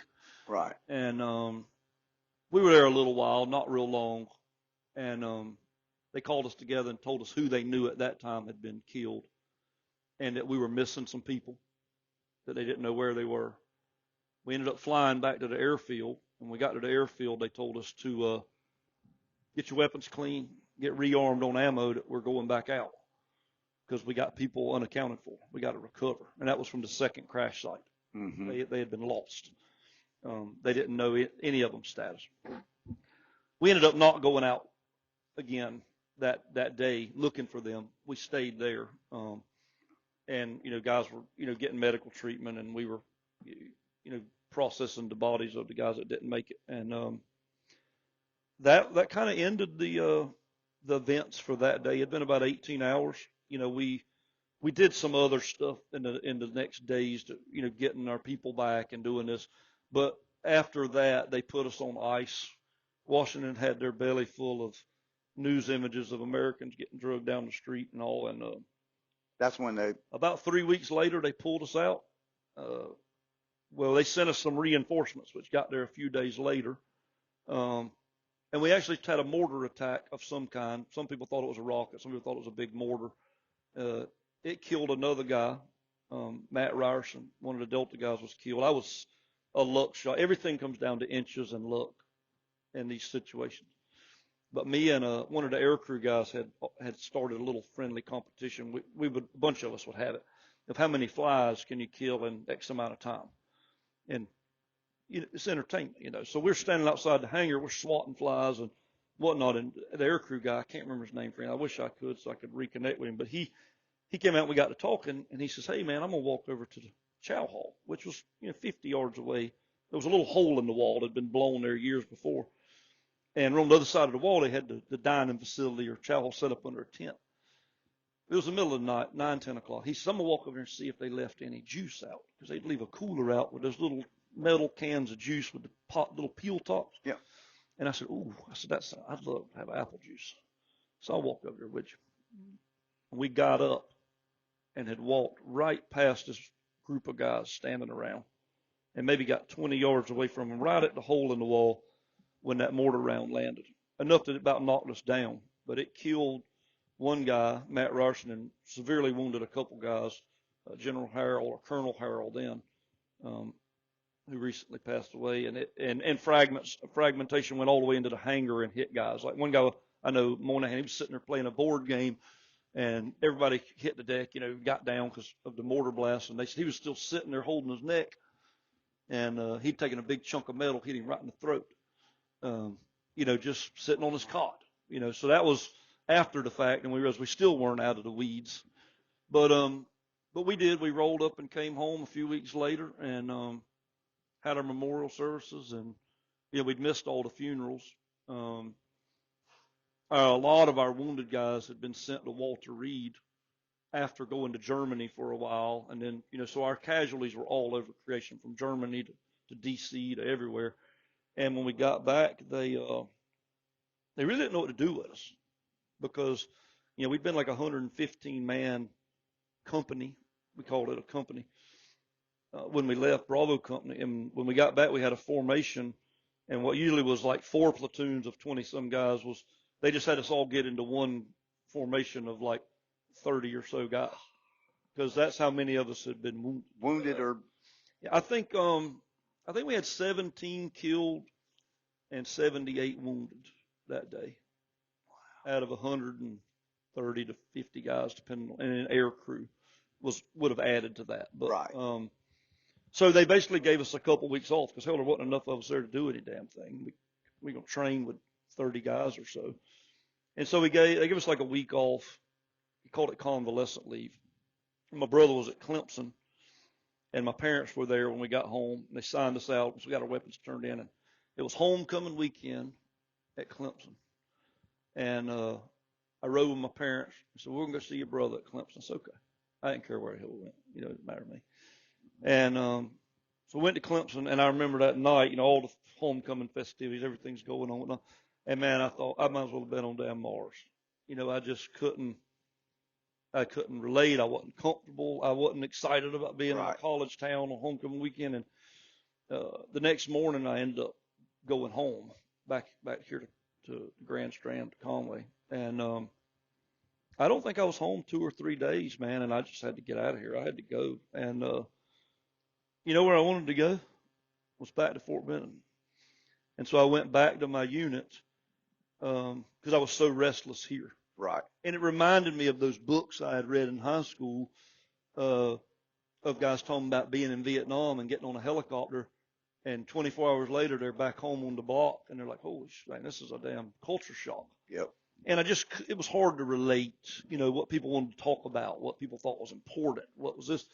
And so I got my ass in the car and drove back to Fort Benning, and damn if I got there, I bet you almost over half the guys that had were all back. They were all back too. So we spent the next week sitting around, hanging out. Yeah, but and that's why we needed to be around each other. Exactly. And we needed to have our time with each other. And when that was over, the next RIP class, God bless their souls, that was the new guys.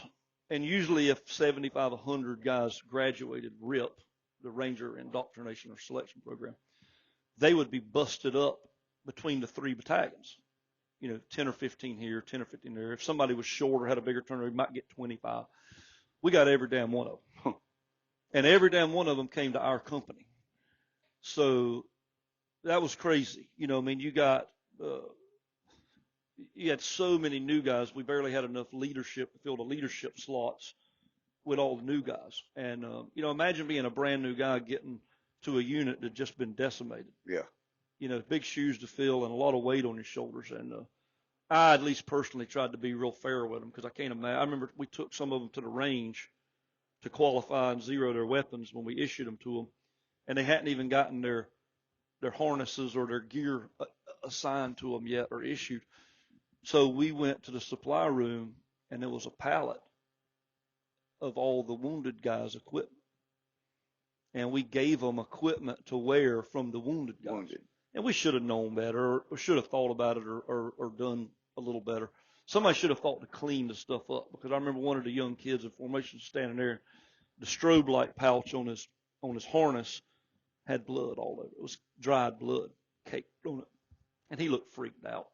And I was like, man, it'll be okay. Just, come on, let's go to the range, get you qualified, get you up to speed. You almost didn't have the heart to treat him like we had gotten treated when we were new guys. Yeah. I could only imagine the psychological effect it was having on them. But, I opted to stay in the unit.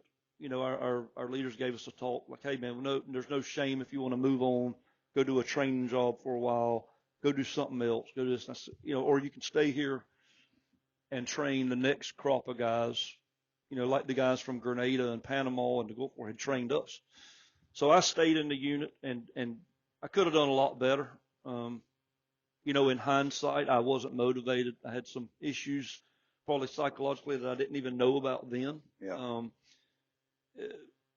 Motivation. It was hard to go back to a peacetime army. With the war on terror, guys didn't know what that training regimen was to go to this country and train for a few weeks and go to that country and train. Oh, we're going to do this, or we're going to Florida, we're going to Texas. In the war on terror, and I'm not cutting it, it had its own hell. But all those guys knew they'd go on a 6-month or a year deployment, 9 months. They'd come back. They'd have a few months of retrain and refit, get some new guys. They were going right back to Iraq, or they'd leave Iraq, come back for 3 months. They'd go to Afghanistan. Yep. That went on for years. That's all they knew. They didn't know a training regiment. The Ranger Regiment was consistently engaged in a combat theater from right after September 11th until we pulled out of Afghanistan a couple years ago. The 75th Ranger Regiment had troops in the fire for 20 years. Wow. And so their experience would have been so much different than mine. We were training, living together, going all over the world, bonding as a unit, this, that, and other. And then we had a couple months of chaos. Right. And then we're right back to normal Mickey Mouse Army. Let's go. You needed to be focused training new guys, but it was easy to get wrapped up in your own demons. And we were the only guys that got to go to the big show. Like, imagine being a member of a pro football team, but they only picked 5 dudes off the team to go play in some hodgepodge Super Bowl. Yep. And so we dealt with that, because I felt bad for the guys that didn't get to go. Hell, I wish they'd have sent the whole damn battalion, but that wasn't my decision. So I stayed in the unit the whole time, but in hindsight, I wish I had my headspace in a little better place, But I stayed there until the end of my enlistment, and I probably would have re-enlisted, but Clinton got reelected, and I said, hell, that's enough of it for me. I'm going to get out. And I'd gotten married, and it wasn't going so great, and I figured being out of the Army might make it better, but it didn't. So I got out, and I came back here, and I started, it's crazy. I started going to school at Tech for criminal justice, but I was loading trucks at UPS in the morning from like 5 to 9. Then I'd go to school for 3 or 4 hours, and I'd go work at the Myrtle Beach indoor shooting range at night till about 10 o'clock when we closed. Then I'd drive back to Conway, hit the bed about 11 o'clock, and have to get back up and be at UPS at 5. So I had go to school. But you know what? I kept myself so busy I couldn't focus. I couldn't focus on my woes. Either the demons I didn't even realize I had, and that's a whole nother story about PTSD and all that, and I'm not discrediting it, but I didn't even realize then I needed to stay busy because I needed my mind to not be at rest. Not just because my first marriage was failing, and it had failed by the time I was working that many hours. It didn't last a few months after I got home from the Army. But I was looking to go back in the Army. I was working towards my criminal justice degree, working at UPS from 5 to 9, working at the shooting range till 10 o'clock at night. And I thought, man, what the hell am I doing? Where am I going? What am I going to do? I miss like-minded people. I miss, maybe the Army wasn't so bad. They ran our ass off every day. I had a squad leader, Bunch, that, man, he was tough. He was like, we called him the mayor of Meanville, and I think he got pleasure waking me up every morning to run my ass into the dirt. And in me, I'm like, man, screw, what's he going to do? What's the worst he's going to do is make me run? Like, he does that every day until I puke. So me and we kind of got like, oh, yeah, you got me. I can't run any farther. And my heart should have been better in it, but I just, I started actually, as crazy as it sounds, missing that. I started missing that, having a purpose. Where am I going? What am I doing? Is there people to train? This is real life. This has got some teeth to it. And I was right on the verge. Matter of fact, I think I'd gone and taken the test, whatnot, to go back in the Army. This would have been about 98. And I was going to college with some guys that were working at the police department. And all of them, I realized, were veterans. And they were the only dudes at college I could hang out and talk with. It's not to cut college kids, but I was 23 or so years old, but I had almost nothing in common psychologically with the average college kid. So I'd found the guys that I could hang out and talk with were all these veterans that were now working for the police department. So they said, I come put in an application. And I did. And by the time I was getting ready to go back and talk to recruiters, see about getting back in the Army, the county police called and offered me a job. And so I fell into That's that. what I was going to ask. I didn't know which police. I went to Horry County Police, and I figured the same thing. I'd fall into it and bust my ass. And me and a buddy of mine that had been in Ranger Battalion also, he got there right after Somalia. Derek Ard, he's still with him. He's a watch commander now. Awesome dude, runs the SWAT team. We were in 3rd Battalion together. Matter of fact, he was one of the new guys we got not long after Somalia. And just a stud. Dude's just a stud. He got out. We went to the police academy together. So I had one of my Ranger buddies and my childhood friend with me in the police academy. And, of course, me and him were competing like hell with each other. And I'm not a whiz, but somehow I was so nervous about passing the test, the legals test, that I couldn't sleep. And I found out later in life I couldn't sleep, probably leftover shit from the Army. So I'd sit up all night drinking Mountain Dew and reading my legals book until I had the damn thing memorized. So I ended up getting like a 98 on the legals test. And I'm like, damn, man, you're at the top of the class.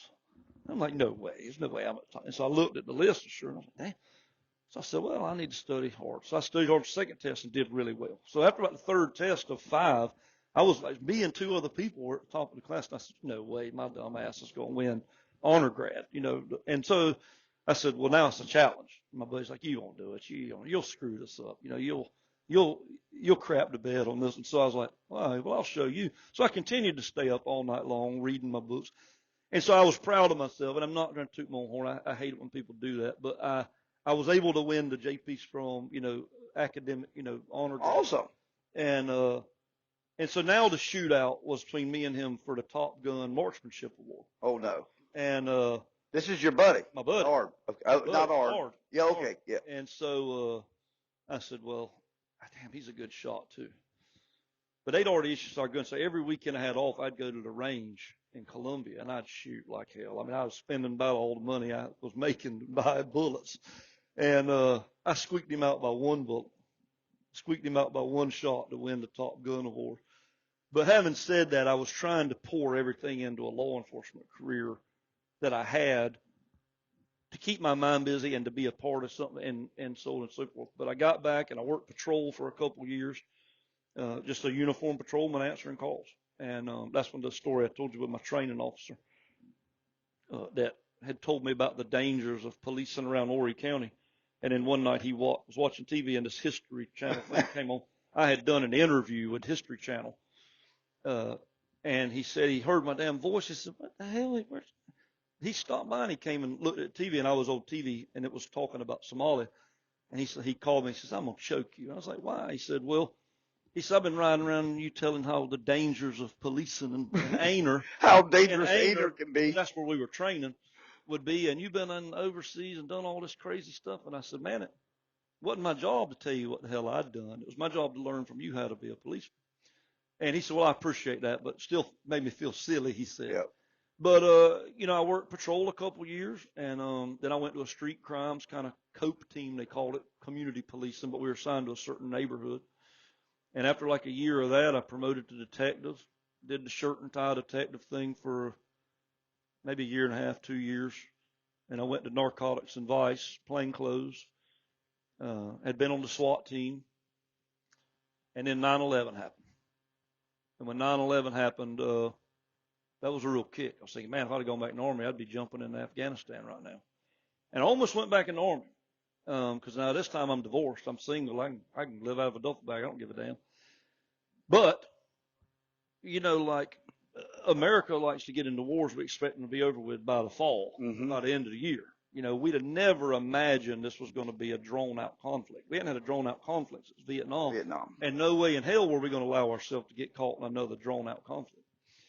So I procrastinated, and I said, man, time we go back, because a bunch of us were talking about it. A bunch of us were veterans. Man, time you get back, you're going to get through training, you're going to sign up for 4 years, you're going to get there, and the damn thing's going to be over, and you're going to be stuck in the Army for another 3 years.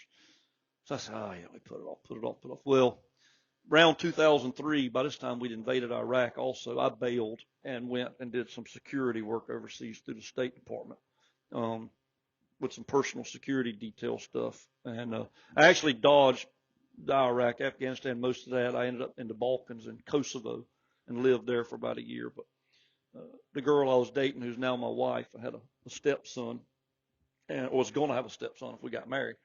But he was starting to get attached, and he would get a little freaked out when I was going to go back across the ocean, because I came home to visit a couple times. And when I was making my mind up on whether to keep doing contract work, we got married. And at my wedding party, a buddy of mine showed up, David Randolph, who was home from Iraq as a contractor. He'd been a Marine, and we'd been in narcotics together, and he'd gone off contract work, working for an EOD company, basically escorting bomb disposal guys around, pulling security for them while they got rid of stuff. And he got killed in Fallujah November 12th, I think, 2004. And that broke my mind to go back overseas, because he had a whole passel of children that he left behind. And I said, you know what, man, I'm not going to go back over there for the money, and there's enough dudes fighting for the cause. I'm going to stay here and be a family guy. And so I ended up doing some stuff for a few years. I got into the building industry and whatnot, and I enjoyed it, but I ended up working my way back to law enforcement when the building market crashed around '08 or so. And that's when we fell into the gun store. I went back to law enforcement not knowing if I was going to stay there for a career or if I was going to do what. But while I went back to the police department, we started this little old shoebox gun store, and that was the last career change I had. I fell into the gun store with everything I had, and never looked back, and hope we got a long future if we keep doing things. I think you do over here. I tell you what, so many people love it over here, and I just want to tell you, man, it was a pleasure to talk to you. Thank you. Thank you. I was brought up to appreciate and respect military veterans. Well, active. me too. I was. And my children are learning the same thing. Yeah. And because of Stephen's deployment, my children feel it because they know my thoughts on it. They know the importance of military. And their granddad, my father-in-law, Don Urban, you know Don. Yep. Retired Air Force and retired from HTC here. So they have that respect, but I'm just going to tell you, man, you're freaking awesome. And you are. I started watching and reading stuff yesterday afternoon after Steve said that you agreed to this. And listen, I didn't ask you. I wanted to interview you for a long time. I didn't ask you because I didn't, some people aren't comfortable. Well, I'll tell you, the best thing I could say, probably the best medicine, and I try to tell guys when I talk to them that are fighting demons or going through a hard time, is sometimes the best medicine is to talk about it. Right. The Vietnam guys, hats off to them, and any of them that hear this, my generation of guys in the Army, warriors, whatever, we grew up looking up to those guys, and the lessons they learned were passed on to us, even if they didn't realize it. But to see the homecoming that they had, coming back with the country and such at each other's throat, it was a very volatile time against the war. A lot of them didn't talk about it. And a lot of them, I tell this story. Guys during the war on terror would want to take their uniform off before they went to the airport. because they didn't want to get bombarded with God bless yous, thank yous, and let me buy you a drink. Yep. The Vietnam era guys want to take their uniform off so nobody talk trash to them or call them names. And that's a hell of a difference. It is. But I think the best medicine for me was talking about it, because if you rewind, I stayed in the unit to help teach the new guys. Well, the only way to teach them the lessons we learned in Somalia was to have to talk about it constantly. And so it's kind of like getting back on the saddle after you get bucked off. You know, you got to deal with it. You got to move on with it. And I always used, even in training, when I felt like I maybe wanted to quit or, oh, this sucks or whatever, I said, you know, somebody's always had it harder than you. And if this guy could do this, or if these guys in World War II did that, or these guys that were POWs for years in Vietnam, you know, it ain't so bad. You know, we always use the analogy, it may be cold out here, but at least it's not raining and cold. That's right. You know what I mean? So you had to have that mentality. But, you know, I don't mind talking about it, but like I told you, I didn't ever want it to be the only stone I had to stand on. Nope. And so a lot of times I wanted people to get to know me without knowing anything about that. Right. And then if they found out about it, great. No, I don't give a damn. But I didn't want it to be the first thing you found out was me. But it's funny because I've known all about you. I mean, I knew about this store. All right, so I think you used to do some advertising. You were on Cecil's show. Yeah, we were on it together. Together. And then somebody was telling me later about, I think y'all had just started doing the fully automatic option over here. Then we were talking another, and it came up, and somebody said, oh, yeah, David ran the Mogadishu Mile. And I'm like thinking, okay, what does that mean? Charlotte one weekend? Yeah, because they do it now every year. Oh, really? Different I didn't know. Okay. The country, people will host a benefit run like that every time of year. Not all over the country, but it's not uncommon to see people doing that as an event, like a run. Right. Does that make sense? Yep. And then the movie came out, and somebody said that, oh, there's a Conway native that, you know, is they're not a character, but whatever is in the movie, and blah, blah, blah. And then I saw your face came up, and I was like, that's the guy from the gun store. So then I put them all together. But, man, I've never brought it up to you or anything. And I, like I say, it doesn't bother me. Now, of course, I don't want to get hit with it every day from everyone. No. I kind of try to be humble, and I don't like to I think it's more of me not wanting people to think that I'm pushing it or putting it. Right. You know, like people, I've done several interviews through the years, and I do want to put this out. In the early years after this, when this happened, my dad recorded all the news, VHS tape. It was the first time Michael Jordan retired from basketball. It dominated the news, and there was about a 30-second blip about this little gunfight in Somalia where some helicopters got shot down. Right. There was a little blip where some Americans were drug up and down the street. But within about a week, it was done. It was over. Nobody cared. Nobody remembered it, this, that, and other. And when I got out, some years later, when people came around and started asking about it, wanting to do interviews, a bunch of us got together and talked through the phone or whatever. And we kind of agreed, like, hey, man, some of us that are out probably should tell the story to keep it alive, to lock it into history. Yep. So the first thing I did was a Fox News interview in like 97 or 98. They were brand new. I'm talking about like just opened the doors. I went to New York. I wasn't even going to go to it. I was like, I'm not interested in that. Until they said, well, we're flying like 5 of your buddies. I said, oh, you are? Who's coming? And you're going to pay for it? Well, hell yeah, I'll come hang out with my buddies for a few days. So they sucked me in with, I get to hang out with my buddies. And so we did that one. And then we did a PBS Frontline in Washington, D.C. And again, that was one, there was like 10 of us. And they took us all to D.C. and we got to hang out and have a little mini reunion. And I think somewhere in those interviews, it was a PBS Frontline. That's a real long, somewhere out there, interview they did. I think that's where Bowden kind of came onto the story and decided to write. I'm not saying because of us he wrote the book, but because we got the story out there and it started being seen, he was smart enough to say, ooh, there's a story that needs to be told. Yep. And turned it into a book and a movie, and now he's sipping Maker's Mark somewhere. Yep. You know what I mean? You're right. But we wanted to get the story out there. It wasn't, at least for me, I always try to tell what other people did and how great these guys did.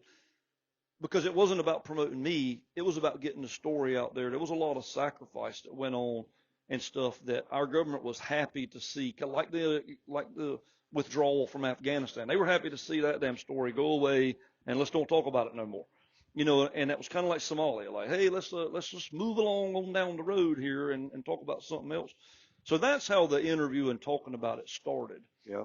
And then, of course, now once it becomes a book and a movie, then people want to talk about it. And again, I don't mind, but like when we're in a group of people somewhere of us that were there, I mean, I stood by and watched them do several interviews for different channels or the History Channel, this, that, and the other. And I just said, I don't need to talk to them. You got 30, 40 of us here right now. I've done a couple of these, talk to these guys. Yeah. They've never been able to talk. We did a Fox Nation one about a year and a half, 2 years ago that's on Fox Nation where they interviewed like a dozen of us. And I think it turned out pretty good. I never watched it, but everybody said it did. I took a captain. I took a Army captain. Actually, she may have been a Ranger, but I took her and her daughter turkey hunting last year. The daughter killed a turkey, but she didn't. I had her in the morning, and my buddy Lucas had the mom, and they killed a turkey, and then I had to leave or something, and the mom went with a couple of them in the afternoon, and she didn't get a shot on one. Her husband was killed in the evacuation. Yeah. And he was a captain or even higher. But they were a couple, and they were from Bragg. Yeah. They were from Bragg. And well, you know, it's a crazy world we live in. And one thing I know the military did that, like you talk about your kids learning, and Stephen, you know, with the show here being deployed is, you know, it's a double-edged sword. It's easy to say we don't need to be involved all over the world, like worldwide police, and we shouldn't get our nose in this business, that business. I said, yeah, but I agree to a degree that if we ignore everything that goes on in the world, we get caught with our pants down. It's happened before. The world is way too dynamic to where we need to have some exposure. We need to have some involvement, so on and so forth, because it's a very dynamic thing. You know, I didn't even get into the fact that bin Laden had fled Saudi Arabia. They had told him to leave because he was a troublemaker, because he was raising Cain about them letting America stage for Iraq invasion and Gulf War to fight other Arabs or Muslims. And so he was giving the government a hard time. They said, pack your trash and go. So he went to Sudan. Well, Sudan is in Africa, not far from Mogadishu. Right. It's kind of like here to Atlanta. And early Al-Qaeda had started in Sudan. And from the intelligence I've read and been told, early Al-Qaeda operatives were sent to Mogadishu to teach them how to shoot down helicopters they'd learned fighting the Russians in Afghanistan, with the game plan or strategy with us, the Rangers, the Task Force Ranger, that it was early Al-Qaeda that says, hey, shoot their helicopters down. The Americans won't leave their people. Then you can surround them and kill them. Yep. We turned a blind eye to terrorism all through the 90s. And I don't want to get political and say it's Clinton, but it was. They made bin Laden the #1 most wanted man on the FBI's top 10 most wanted list in the world pre-9/11. Okay, so he was indicted in federal court. Well, nobody went to arrest his ass in the caves of Afghanistan. Nope. They treated it like a law enforcement problem. We dealt with bombings of the USS Cole in Yemen, the first World Trade Center bombing, the embassies and all in Africa, Somalia. You know, it was one thing after another, and we had blinders on. We didn't want to be involved. We didn't want to get to it. We want to treat it like a law enforcement. If bin Laden ever comes to Disneyland and we find out about it, we'll arrest him. Yeah.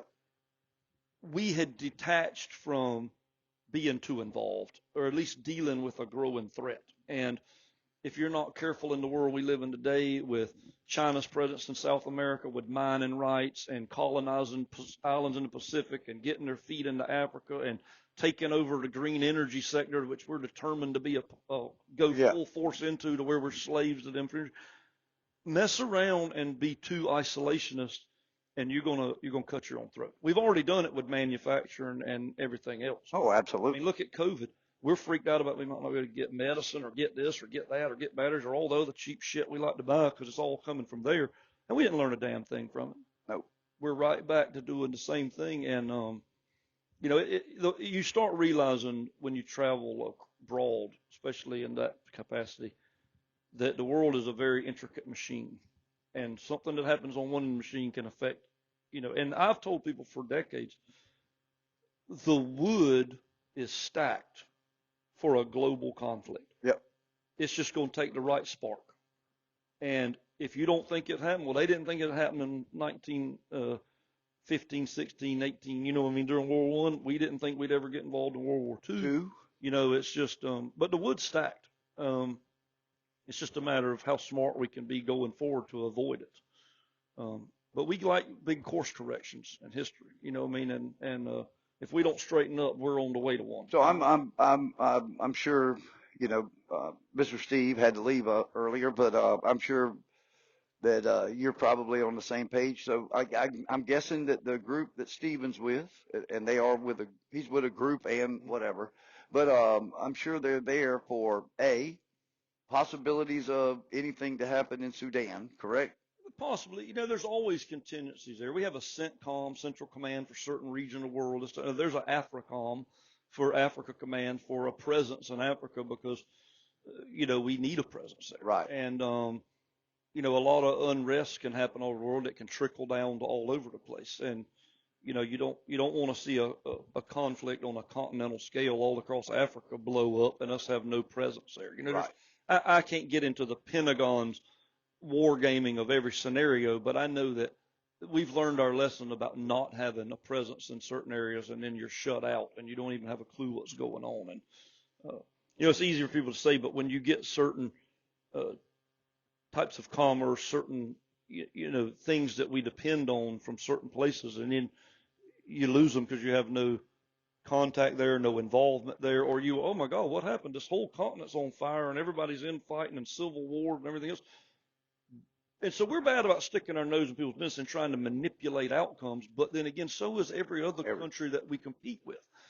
So just don't be a devil's advocate and know that we do our fair share of manipulation to what goes on in the world. But whether you think it's right or wrong, and I'm not going to say whether I do or not, every case is different. But don't think the people that would love to see us fall aren't out there manipulating the rest of the world. Yeah, we know they're over. You know what I'm saying? Yep. So sit back on your hands if you want to, but the people that would love to see they'd love to see America turn into a third world country.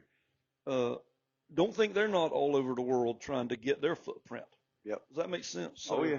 We could do another show on that, by the way. Yeah. Oh, yeah. But I'll tell you what. Hey, I've enjoyed it. I have enjoyed it, too. Hey, David, thank you so much. And y'all babble too much. No, you did not. And if you have a website here for the store? scgunstore.com. That's right. Like South Carolina Gun Store, but it's scgunstore.com. We sell some online, but just call us. We can sell online, we can ship, we can do whatever. We love to see your face come in stores. Many people come to Myrtle Beach. Hey, if you're ever in the Myrtle Beach area, this place is not located. It's 30 minutes away. Okay, easy to get to. You almost got to drive by it to get to the beach. You do. Yeah, yeah, some way, shape, or form. Yeah. And we'll get that out there. I'll get that. I'll get all the information about this out there and get you over here. But y'all come out here and come patronize a true hero over here. That's all. All I'm gonna leave it at is, we love our veterans. Come out and patronize this business, make them successful. And I'll tell you what, we found some way earlier to talk feathers. We always talk fins, fur, feathers here. Yeah. And we did talk feathers because we did talk some duck hunting.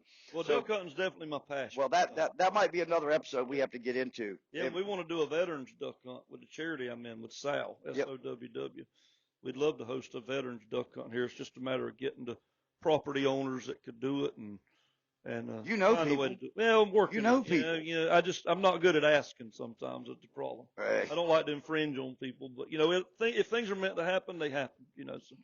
Amen. Well, I'll tell you what. I hear Ted right there, and it is time. We're gonna be Uncle Ted. We're gonna get on out of here. And listen, remember, check us out, TrilogyOutdoorsMedia.com. Make sure you click like, subscribe, share. Download each episode. We need you to download it. Please make sure you share it. Show it to all your friends. Don't forget Trilogy Outdoors Magazine and Southern English Radio Show every Saturday morning. All right, listen, we'll be back next week talking fins, fur, and feather here. Trilogy Outdoors Podcast is a product of Trilogy Outdoors Media. All views and opinions of our hosts and guests are not necessarily those of our sponsors. Trilogy Outdoors is produced and edited by Trilogy Outdoors Media. Be sure to follow us on all the podcast platforms as well as our social media pages on Instagram, Facebook, and Twitter. And also don't forget our other brands, Southern English Radio Show and Walk 'Em All Outdoor Magazine. To find more information, visit TrilogyOutdoorsMedia.com. And remember, if it's anything dealing with fins, fur, and feathers, you're going to find it right here on Trilogy Outdoors.